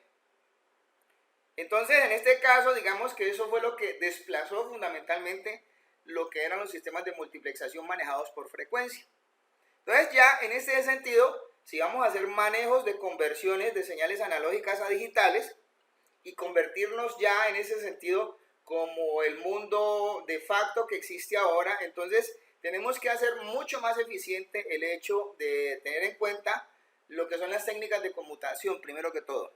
Además de poder considerar manejar muy bien un elemento que existe hoy en día y que es un recurso valiosísimo y se llama ancho de banda. El ancho de banda, fundamentalmente para que ustedes lo entiendan en ese caso, pues es de las cosas que aquí vamos a tratar. De hecho, en ese sentido, pues el teorema de Shannon, de la capacidad del canal gaussiano, ¿sí? Que eso fue por año 1948, nos dice a nosotros a nivel comparativo, ¿sí? ¿Cómo debe de ser esto? De hecho, este teorema afirma, en este caso, que las tasas de bit logradas para todos los sistemas de comunicaciones son directamente proporcionales ¿a qué? Al ancho de banda en el dominio de la frecuencia por un logaritmo que relaciona un concepto inherente de la construcción de una señal, que es su relación señal a ruido, que es la proporción de la señal de la proporción de potencia de señal versus la proporción presente de ruido. Entonces, para poder considerar esto, en este caso, pues obviamente esto admite que uno tenga ciertas cosas matemáticas como ventajas. Por ejemplo, el admitir considerar probabilidades de error arbitrariamente bajas, en este caso, ¿ya? Pero de que existen, existen. Obviamente, pues nosotros vamos a darnos cuenta, en ese sentido, de que hay unas modulaciones mucho más aptas que otras. En este caso, cuando estamos considerando excelentes relaciones señales a ruido, en ese sentido, para poder determinar precisamente la capacidad de transmisión de un sistema. Y que salgamos diciendo fundamentalmente de acá que es realmente ancho de banda, porque es que muchas personas van a decir específicamente muchas cosas que no tienen nada que ver con la realidad de las cosas. Y de hecho, esto responde a qué clase de situaciones. Pues responde al hecho de que yo pueda determinar físicamente cómo hacer transferencia de datos por un punto de referencia en el dominio del tiempo y gastándolo precisamente en ese sentido como, no gastándolo, sino determinándolo como la base fundamental para determinar la forma en cómo se pueden mandar datos de un lado a otro. Entonces, en este caso, una de esas definiciones nos dice a nosotros que ancho de banda viene siendo la posibilidad de transferir información por unidad de tiempo a través de un punto de referencia o interfaz. ¿Ya? Entonces, cada vez que yo pueda ensanchar la característica de la interfaz o referencia, en ese sentido, ajustándola a las características del canal de transmisión, se me permite a mí, por tasas de tiempo, transferir información. Eso es ancho de banda. Entonces, mi capacidad, ¿dónde viene determinada? Por la forma en cómo se me fluctúe, se me expanda o se me angoste el trabajo que tenga el mismo sistema en el dominio de la frecuencia, porque ya vimos nosotros que es directamente proporcional. Entonces, esa es de las cosas que fundamentalmente tenemos que saber determinar acá. Hasta ahí estamos. Entonces, en este caso, de aquí en adelante, pues vamos a conocer nosotros modulaciones que ya no van a estar sesgadas por el concepto del manejo continuo, sino que vamos más bien como a empaquetar la información en esferas de concentración de datos digitales. Y esas esferas, obviamente, esas esferas van a empaquetar la dimensionalidad del espacio de especificaciones de datos. Esas modulaciones, por ejemplo, son, como ¿cuáles? Las modulaciones por ancho de pulso, la modulación por el QAM, la modulación por conmutación de fase, en este caso, la modulación por conmutación de frecuencia. Entre ellas, en ese sentido. Ahora, nosotros vamos a partir del hecho de manejar diseños de modulaciones eficaces. Entonces, estos diseños de modulaciones eficaces, para poder ser muy fieles a la teoría de la transmisión digital, se basan en conceptos geométricos. Entonces, esos conceptos geométricos, ¿cuáles son? Son los que están aquí precisamente determinados. ¿De qué forma se determinan? Pues se van a determinar precisamente de acuerdo a qué clase de cosas. Es que las señales nosotros no las vamos a ver ahorita como espectros de frecuencia, no, nosotros vamos a ver son puntos que fundamentalmente van a estar representando en el espacio una cierta dimensión. En ese sentido, y estos puntos van a representar precisamente datos o información que provienen de modulaciones, en este caso, en donde esas mismas modulaciones determinan una distancia entre las mismas señales.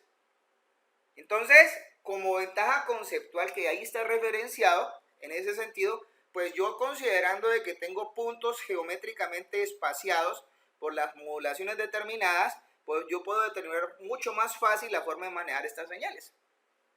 Aunque pues esta es una de las mejores partes de esto. ¿Cómo se compone un sistema de comunicación digital? Pues un sistema de comunicación digital, ahí se los presento a ustedes, está la parte del transmisor y la parte del receptor. Entonces, un sistema de transmisión En su parte inicial pues, tiene un codificador de fuente, un codificador de canal y un modulador digital conectado al sistema medio, en este caso, que supuestamente debe de entregarle al receptor qué partes complementarias, el de modulador digital, el de codificador de canal y el de codificador de fuente. Si ustedes de pronto quieren buscar un ejemplito básico de esto, entonces mírense ustedes en ese caso cada vez que compran una solución de televisión. ¿Qué es lo que compran ustedes? Un deco. Y eso es todo. ¿Está claro para ustedes? ¿Tienen alguna pregunta? Por ejemplo, la gente que compra, en este caso, televisión, para no mencionar nombres comerciales, satelital, pues lo que están comprando realmente es un deco. ¿Qué es lo que tiene la empresa de comunicaciones que vende esa televisión? Pues tiene toda la parte de arriba. Y ellos acá tienen su red de transmisión y ustedes acá compran toda la parte de abajo. De hecho, lo único que compran es esta parte, porque es el receptor. ¿Quedó claro? ¿Alguna pregunta, algún comentario?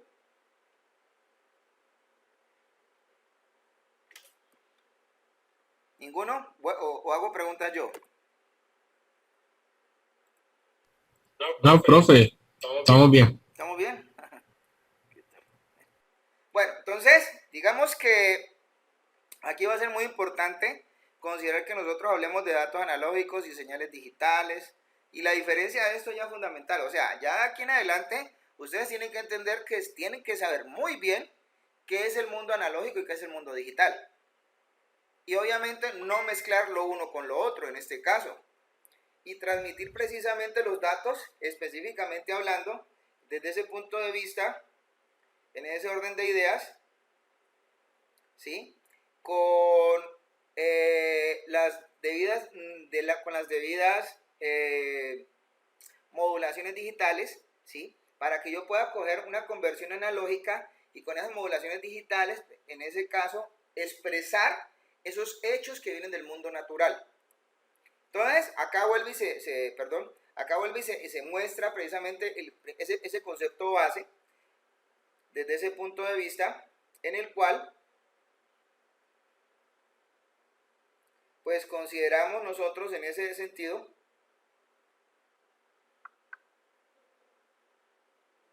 cómo mostrar todas estas cosas, en este caso, ¿no?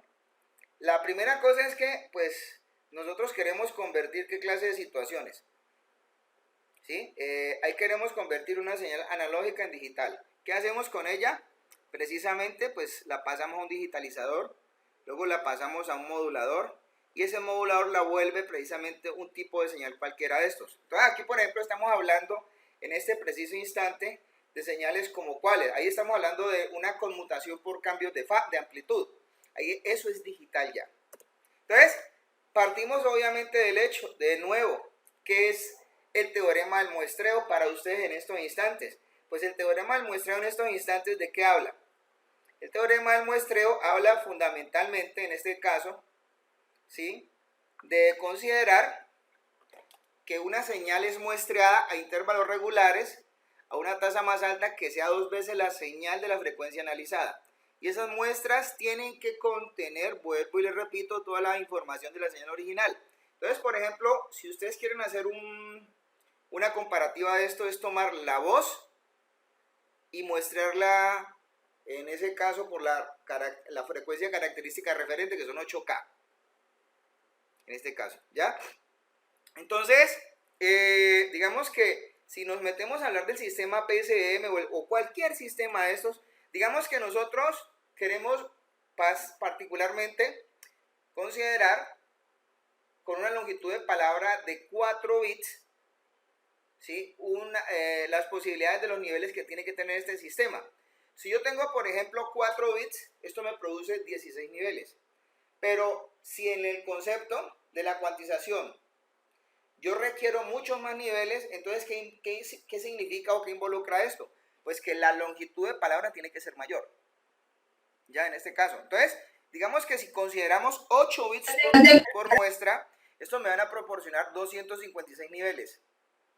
Entonces, obviamente, en este caso, pues con esta situación hay que ser un poco cauto y cuidadoso cuando uno está escogiendo la representación de los niveles. Entonces, ¿eso qué significa? Que va a significar que tenemos que tener una latencia lo suficientemente adecuada para hacer los muestreos de esos 8 bits por segundo. O sea, 8000 muestras por segundo de 8 bits nos dan aproximadamente 64 kilobits por segundo. Entonces, eso básicamente nos va a determinar a nosotros precisamente la relación señal a ruido de un sistema.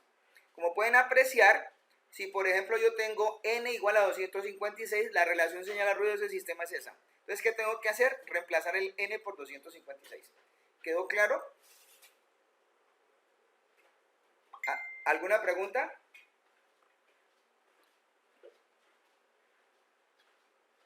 No.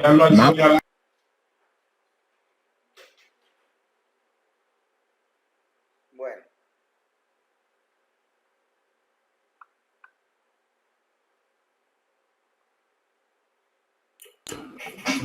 Profesor, una pregunta. ¿Las notas del segundo corte usted las da en la próxima clase?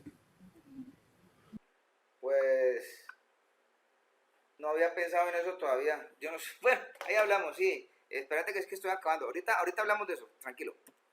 Entonces, aquí está el PCM, por ejemplo. Aquí tienen una señal ustedes en la cual pues precisamente tenemos nosotros, ¿cuántos niveles? Tenemos X cantidad de niveles. ¿Listo?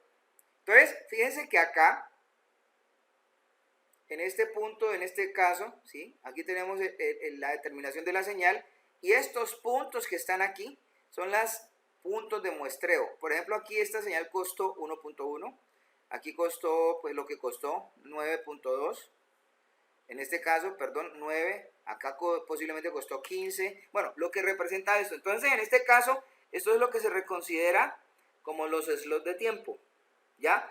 Esto que está acá abajo son los valores digitales del código aplicado al mecanismo de transmisión, ¿ya? Entonces, estos son los valores cuantizados y estos son los valores que supuestamente considera la modulación aplicada. ¿Ves? Fíjense que estas cosas son a nivel de diseño, la forma en cómo esto se introduce a un sistema de comunicaciones digital. Aquí tenemos el sistema de muestreo, el cuantificador y el codificador. O sea, ¿qué hemos hecho nosotros? Nosotros decir, bueno, pero es que esto es aplicable como que a todo, ¿no? Sí, claro. Precisamente, nosotros al entrar señales a un sistema, por ejemplo, telefónico, tenemos que hacer todo esto. En este caso, pues obviamente hay dos conceptos que se pueden aplicar.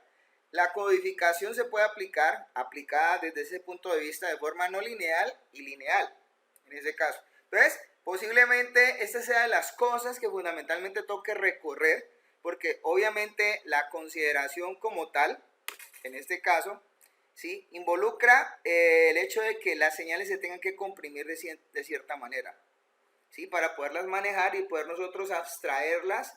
En este caso, yo diría que esto se puede hacer, es más que todo para el entendimiento humano. Entonces ahí es donde yo les decía a ustedes que en ese caso las señales se podrían compandir y expandir de acuerdo a la magnitud de ellas. O sea, es una forma de acomodar los datos para que ellos sean fácilmente visibles y se consideren dentro de una señal gráficamente.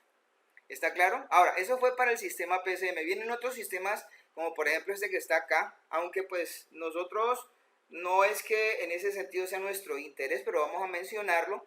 Hay una cosa que se llama la modulación delta, ¿ya?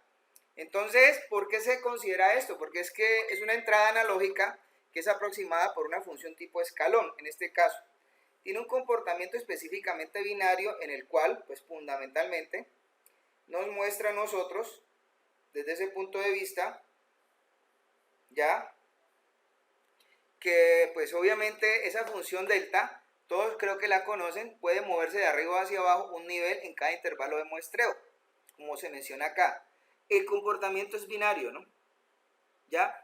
Entonces, ¿qué es importante de ella? Pues un ejemplo de modulación de delta es esto, en este caso precisamente.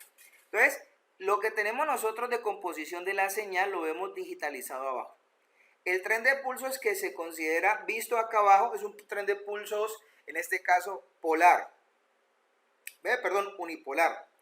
En ese orden de ideas podemos ver nosotros que toda la señal es representada, todo esto que está acá, es representada por un tipo de señal de estas. Estamos desconstruyendo precisamente esta señal y nos está indicando qué es lo que vale.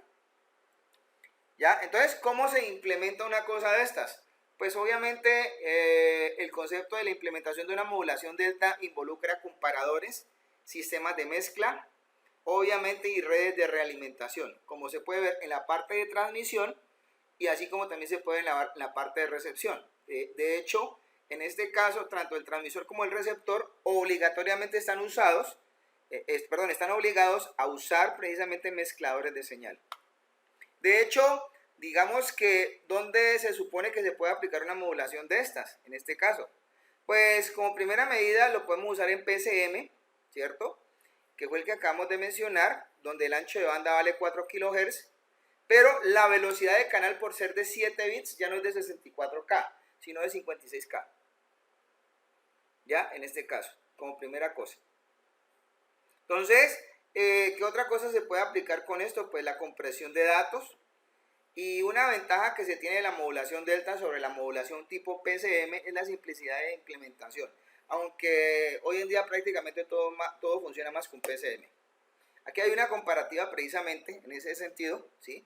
Como pueden apreciar, la modulación delta tiene una simplicidad comparada con PCM, tiene una peor relación señal a ruido, o sea, la relación señal a ruido de PCM es mejor que la delta. El ancho de banda, pues se puede considerar que en este caso es de 56K, para delta, para PCM de 64. La compresión de datos se puede mejorar en delta que en PCM, y obviamente pues el PCM es preferido, en este caso para el manejo de señales analógicas, ¿ya? En ese caso. ¿Alguna pregunta hasta acá, jóvenes? No, profe. Bueno, entonces ahorita pasemos otra cosita. Entonces vamos a cerrar esto. Esto,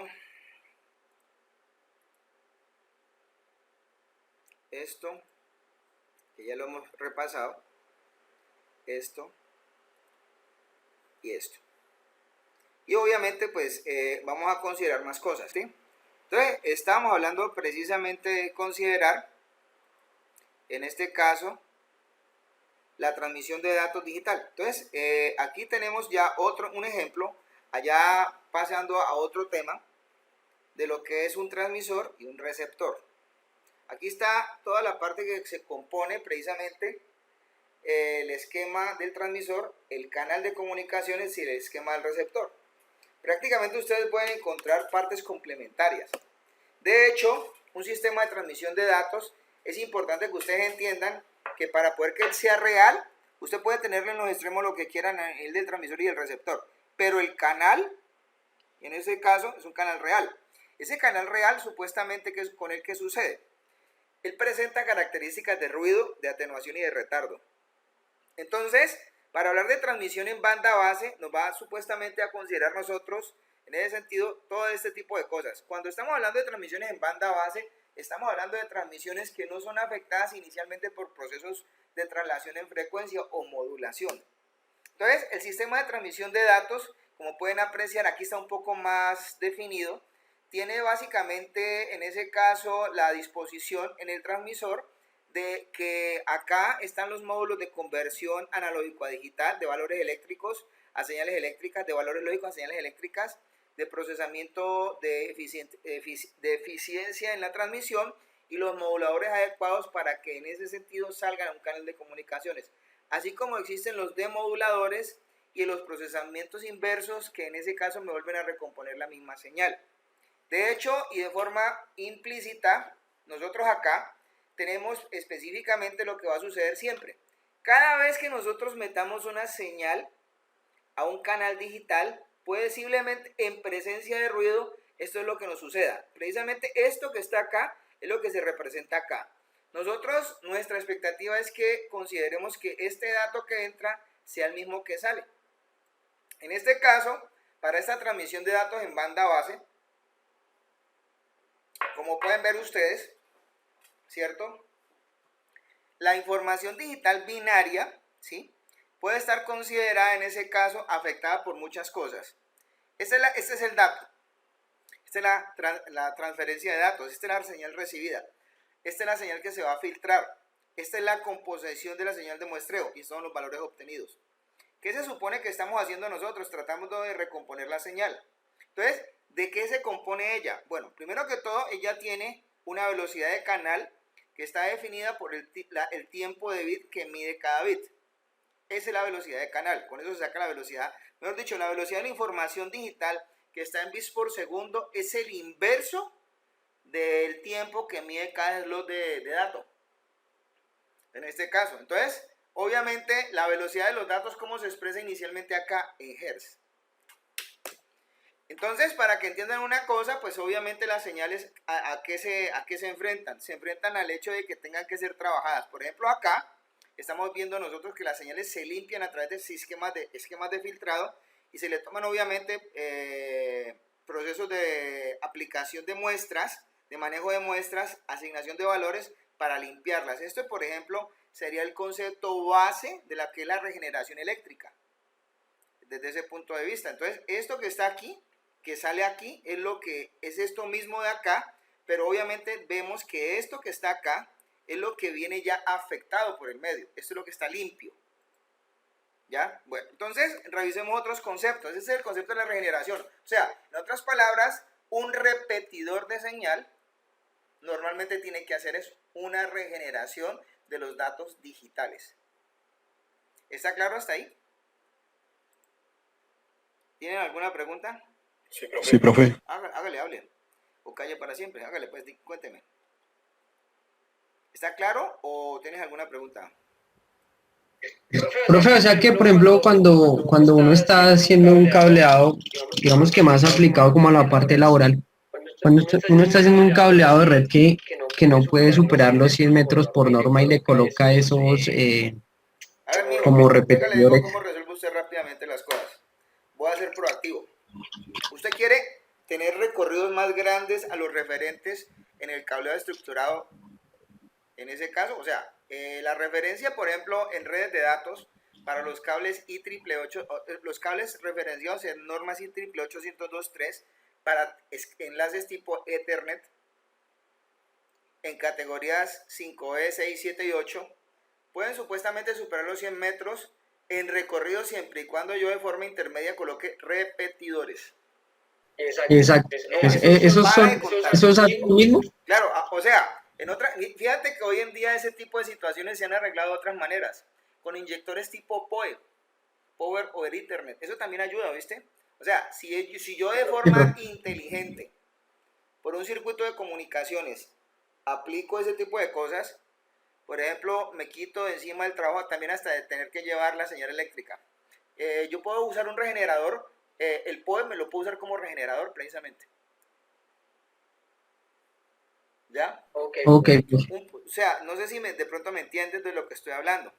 Un sistema... Sí, profe. Lo que pasa es que pues, generalmente uno, por ejemplo, cuando instala un punto de red por X o Y motivo, lo que le dicen es que hay que instalar un repetidor. Normalmente, Ya, por ejemplo, el tema... cuando el punto de red, te voy a decir Sí. la realidad, lo que pasa es que lo llama un sistema de canal. Cuando estás hablando de un punto de red especificado en cables de pares trenzados, con pares tipo twist pair, o sea que vienen 8 hilos, en la categoría que usted quiera, para poder extender eléctricamente el recorrido de la señal, tienes que usar un repetidor. Para cuando ya logras eso, físicamente puedes tirar el cable más lejos. Entonces, cuando vos montás un repetidor sobre los 90 metros de recorrido, quiere decir que puedes andar otros 90 metros. ¿Me entiendes, Méndez? Sí, profe. Eso es todo. Porque el tema de las fuentes PoE lo utilizamos más que todo es para el caso de las cámaras. No, sí, o sea, pero yo puedo colocar, por ejemplo, lo que pasa es que hoy en día, usted vaya consigue un repetidor de 2 puertos. Usted lo consigue comercialmente, le voy a mostrar. Entonces ponga cuidado. Busquemos aquí repetidor cable Ethernet de 2 puertos. Entonces miremos acá qué nos trae. Bueno, mira lo que viene. Si pillas, o sea, en ese sentido Este, por ejemplo, eso es un toma doble. O sea, ¿qué está mostrándonos acá? Esto es pura parafernalia comercial.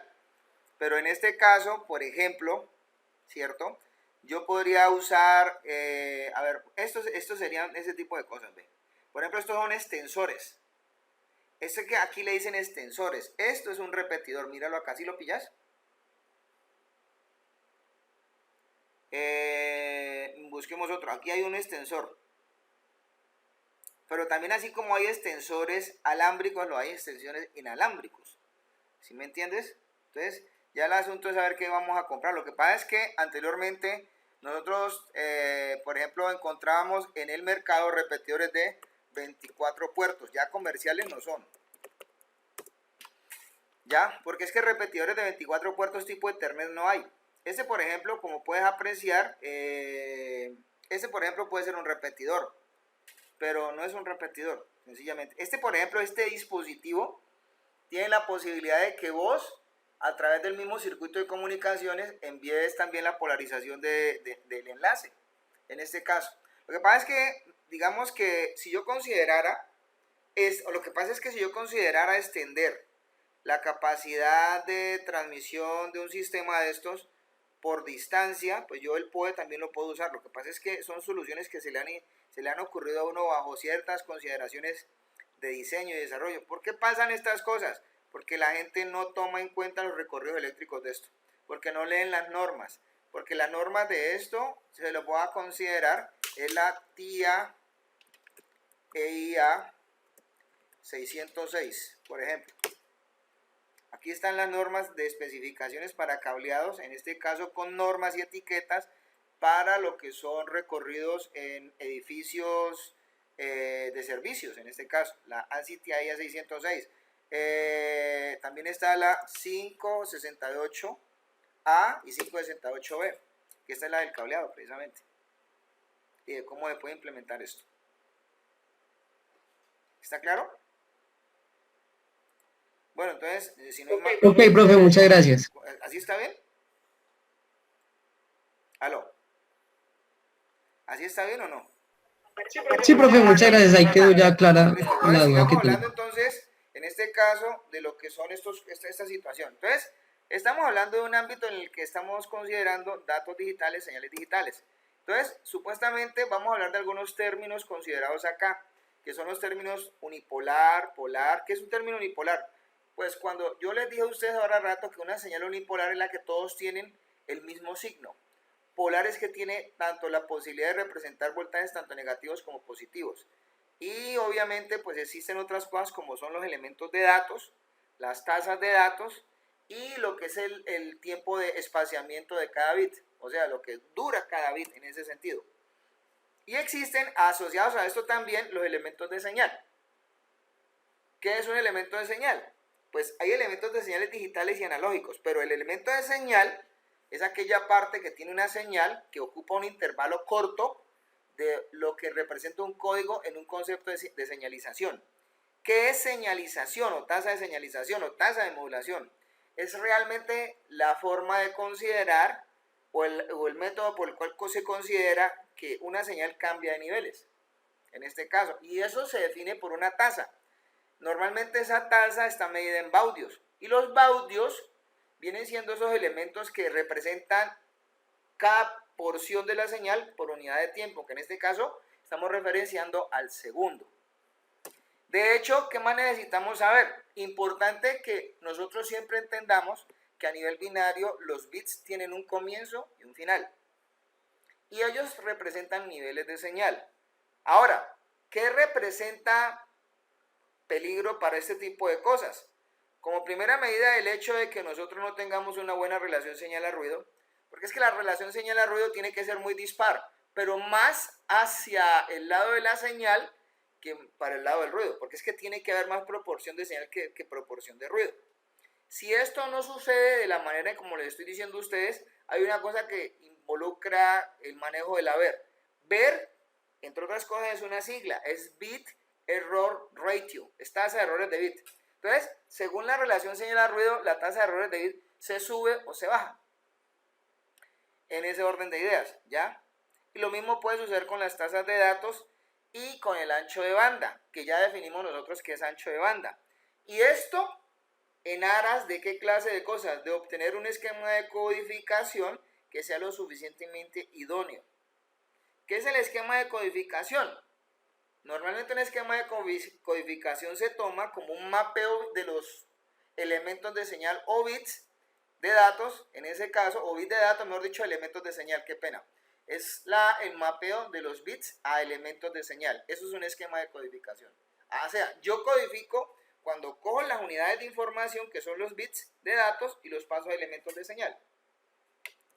Entonces, ya con todo este tipo de cosas, pues nosotros también usamos otras situaciones en los esquemas de codificación. ¿Cuáles? Por ejemplo, tenemos el espectro de señal, el manejo de la señal del clocking, la detección de errores, las interferencias de señal e inmunidad al ruido, el costo y la complejidad. Por ejemplo, si hablamos del espectro de señal, nosotros podemos considerar que en este caso tenemos posiblemente formas de poder a nivel visual caracterizar una señal, cómo se concentra su potencia, cómo se maneja su ancho de banda y cómo se le puede eliminar su distorsión de señal. Tenemos obviamente cosas asociadas al concepto del clocking, que es la sincronización del transmisor y el receptor, en este caso, ¿cierto? Que son referencias que tienen en especial hoy en día los sistemas de telecomunicaciones. También tenemos para considerar la capacidad de detección de errores, que puede ser construida en la codificación misma de la señal, el manejo de la inmunidad al ruido y la interferencia de la señal, y sobre todo, qué tan complejo y costoso es obtener una tasa de señal. Porque es que todos los códigos no valen lo mismo. De acuerdo a la complejidad del código está el costo del código.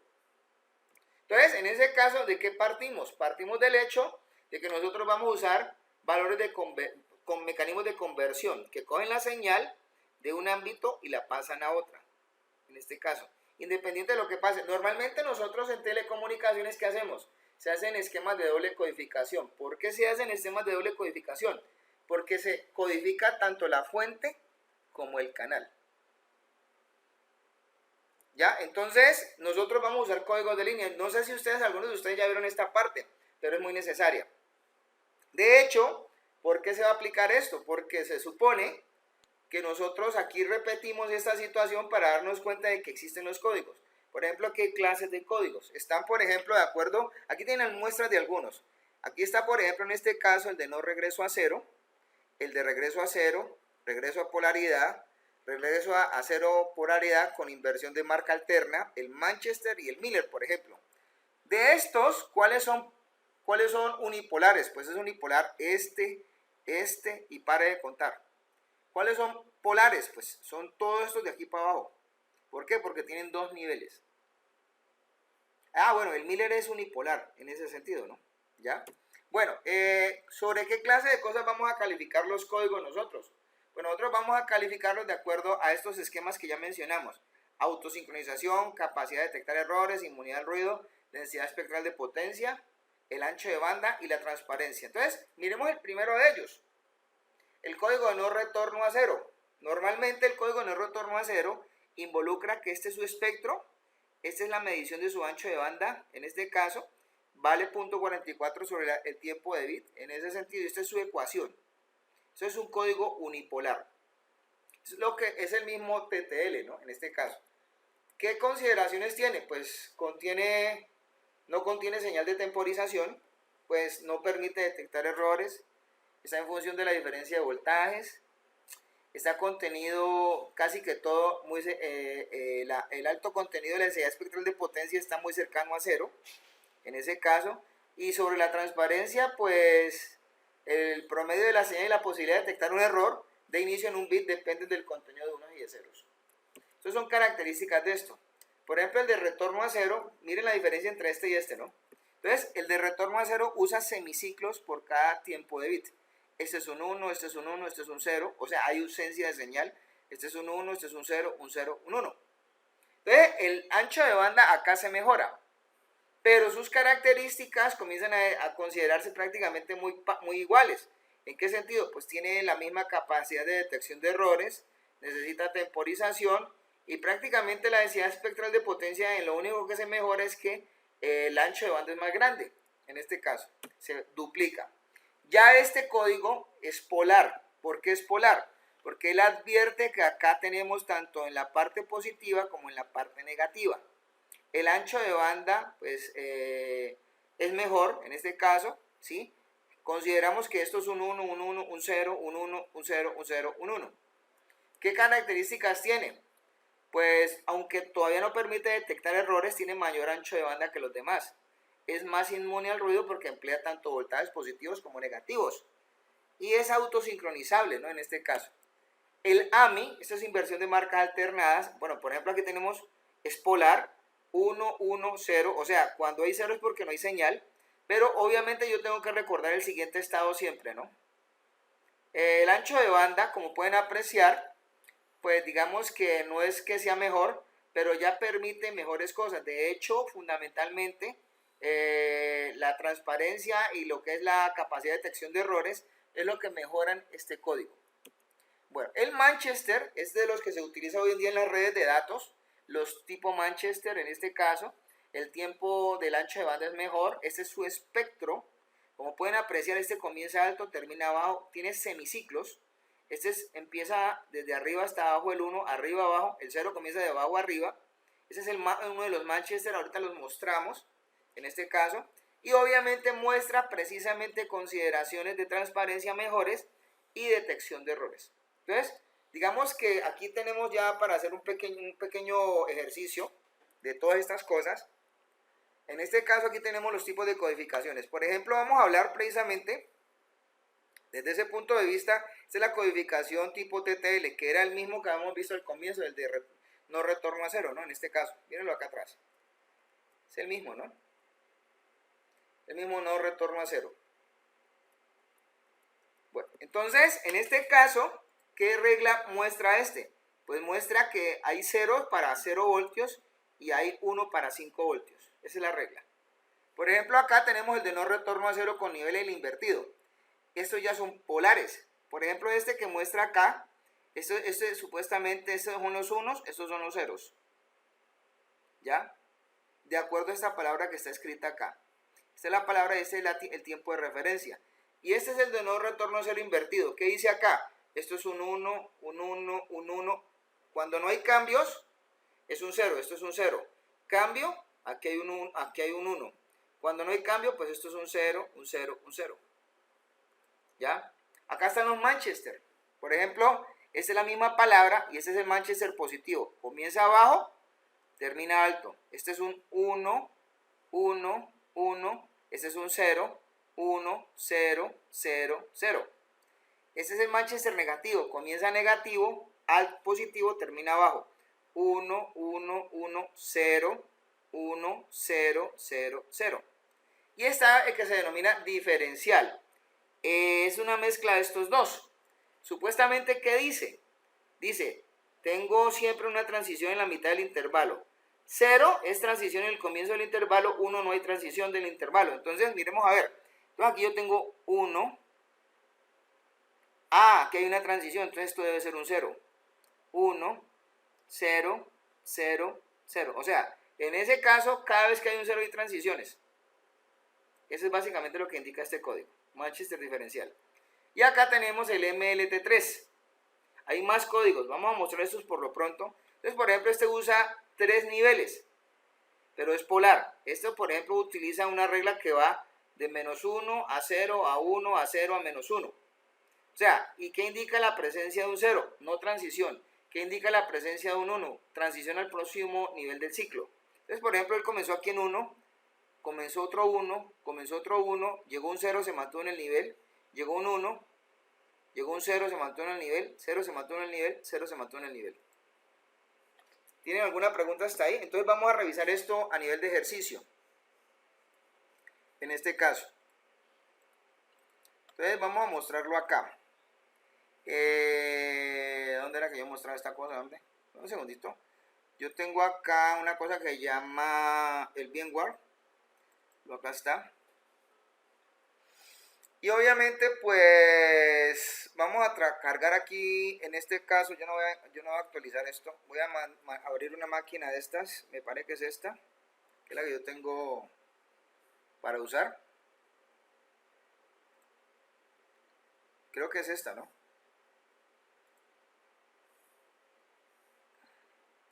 Ah, no, esta no es. Porque este como que está instalándose apenas.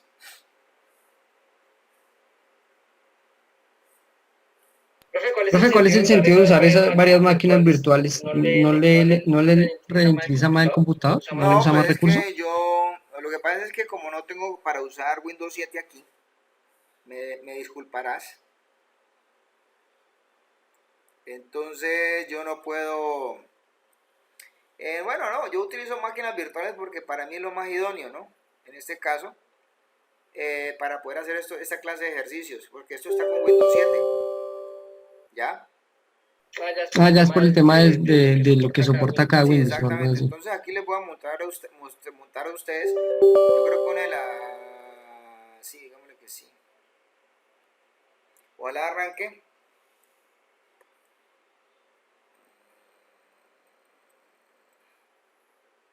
Así va a arrancar.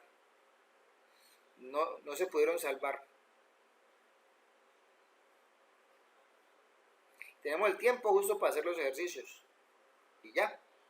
Y acaba la clase.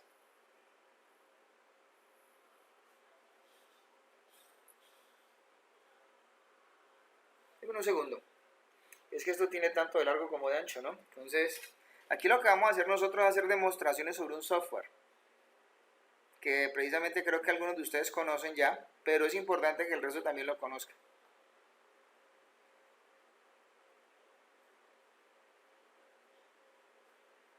O sea, entiendan que aquí estoy montando una máquina virtual de Windows 7, ¿no? ¿Cierto? Bueno. Entonces, esta máquina virtual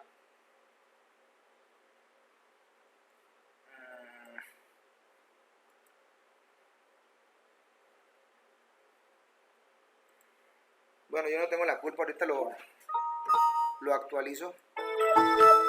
Entonces acá yo les voy a mostrar a ustedes precisamente cómo trabajamos esta situación. Entonces yo tengo aquí unos ejercicios planteados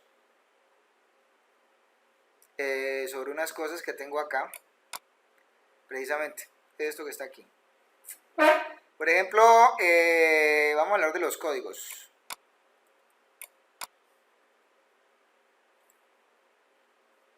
Perdón.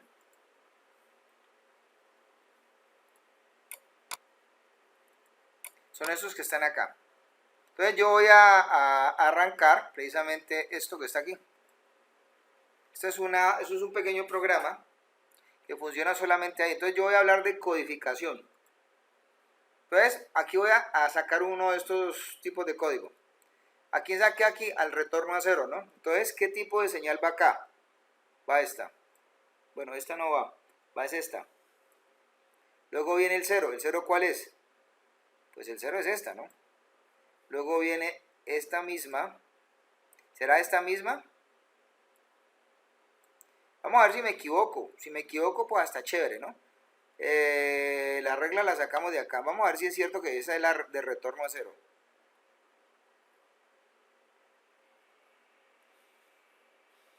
Ah, el retorno a cero sería otro. No, ese es no retorno a cero. ¿Cuál sería la de retorno a cero? Creo que estaba también por acá escrita, ¿no?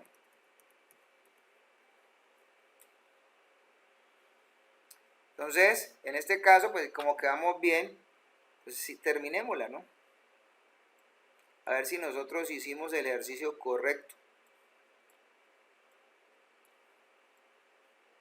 Estoy aprendiendo a escribir a nivel de señales esto mismo, ¿no? Es un buen ejercicio, entonces yo voy a mirar a ver si quedó buena. Ah, pues como que sí, ¿no? No me equivoqué. Entonces voy a sacar otro código nuevo. Me dice no retorno a cero. ¿Cómo es el no retorno a cero? ¿Se acuerdan de la señal? Ah, pues no retorno a cero es esta que está acá. Entonces es el mismo TTL, que es este mismo que estaba acá.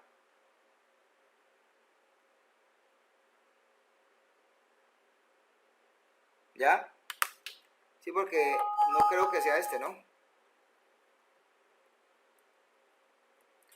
porque este es no retorno a cero con nivel, en este caso. Entonces, en ese sentido, como es no retorno a cero, entonces allí ¿qué va? ¿Qué dicen ustedes? ¿Qué tipo de señal va? Una baja, un low. ¿Una baja? ¿O va esta? Pongámosla a ver. ¿O usted qué dice? ¿O la miramos a ver cuál era? Sí, profe, eso está bien, ¿no? No sé, pues yo hago lo que usted diga. Usted verá, ¿cuál pongo? ¿Esta?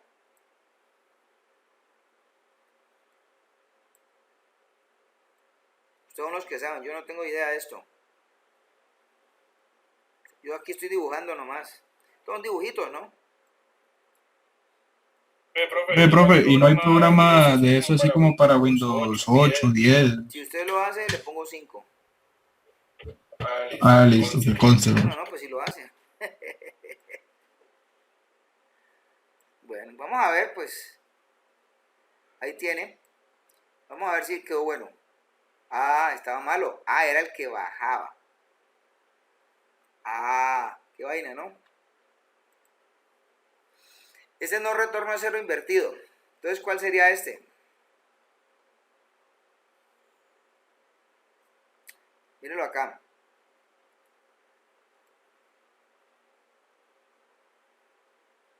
O sea, este dice 0 no transición, 1 transición. Entonces, en este caso, para poder eso determinar esa parte, esto es un 1, esto es un 1, esto es un 1, un 1, un 0, un 0, un 1, un 1, 1, 1, 0, 1, 0, 0. ¿Quedó claro? Bueno, esa es la parte de esto. El MLT3, este tiene un 0, o sea, ¿qué me dice la regla del MLT3? La regla del MLT3 me dice, usted no puede, 0, no transición, listo. Como no tengo transición, entonces me quedo aquí. Aquí, aquí, aquí, aquí, pero me encontré un 1. Entonces si me encuentro un 1, transiciono al siguiente nivel, pero como me encontré de nuevo un 0, me quedo en ese nivel. Voy a encontrar un 1, subo al siguiente nivel. Me encontré otro 1, pues como es un 1, bajo al siguiente nivel. Me encontré ese 0, me quedo aquí. Me encontré un 1, entonces ¿en qué nivel iba? Pues bajo acá. Me encontré este 1, entonces ahorita me toca volver a subir aquí. No, ese no, este. Me encontré un 0, me quedo aquí. Me encontré un 1, subo. Me encontré otro 1, bajo.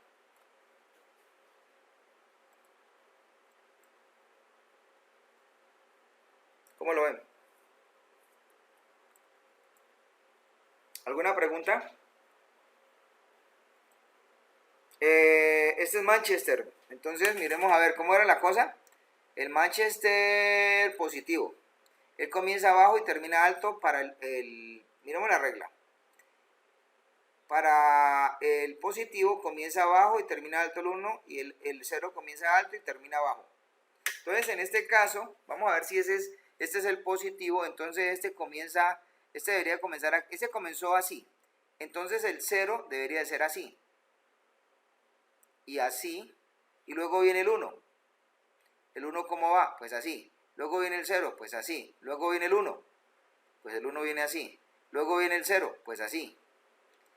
Miren bien, eso es como una alternación de cosas, ¿no? El 0 comienza alto y termina abajo. Bueno. ¿Cuál pongo?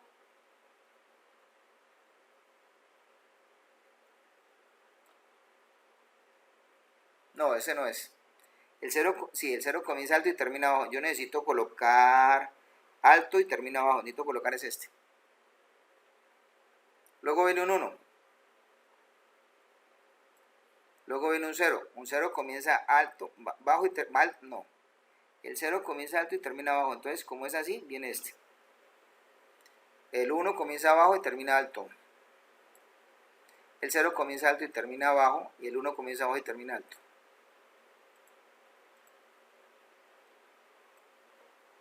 ¿Está claro?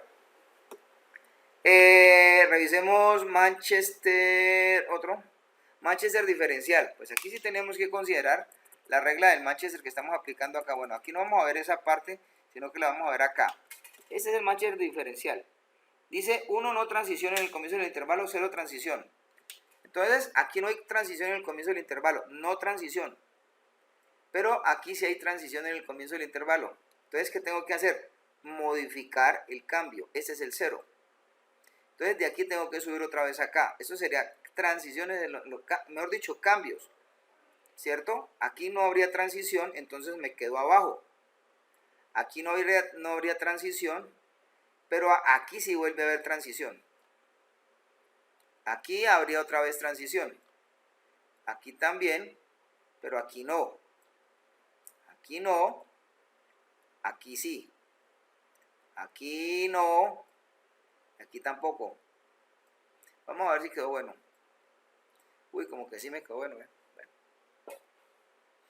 Es interpretar la regla, ¿no, jóvenes? En este caso, ¿alguna pregunta hasta acá? Bueno, esto ya sería, en este caso, codificar. Entonces, ahorita vamos a hablar de codificar. Entonces, aquí ya me ponen el código. ¿Este quién es? MLT3. ¿Este cuál es? El 0, el 1, el 0, el 0, el 0, el 1, el 0, el 1, el 1, el 0, el 1, el 1, el 0, el 0. ¿Está claro? Y acá, por ejemplo, pues otro, ¿no? Manchester diferencial. Este es 1, 1, 0, 0, 1, 1, Cero. transición, no, este es transición. 0. Este es 1, 1, 0, 0, 0, 0, 1, 1, 1, 1, 0, 0, 1. 1. ¿Está claro? Bueno, entonces, ¿qué es lo que tienen que hacer para jugar con esto? Pues como esto es un jueguito que les va a enseñar muchito, entonces este programita creo que está acá. Voy a mirar en el Drive para ustedes.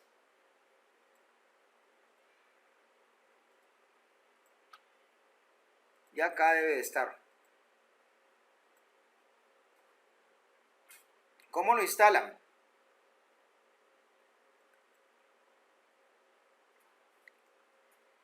Acá está.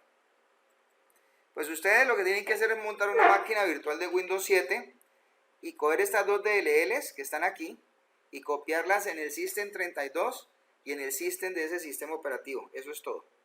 Estas tres DLLs y echarlo a andar. ¿Está claro? ¿Preguntas?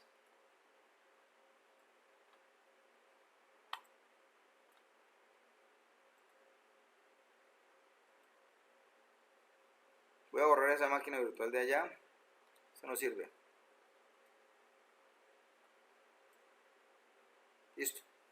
¿Tienen alguna pregunta?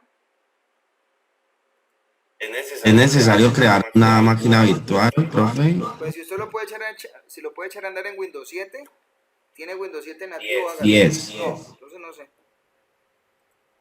No hay uno que sirva para Estoy Windows 10. indicando vea, yo tengo Windows 10. Ya, sí, descargó una máquina virtual Windows 7, ajá. Carga ya. Básicamente. Es una aplicación, no sé si ya probaron buscando. Yo la busco en caso tal.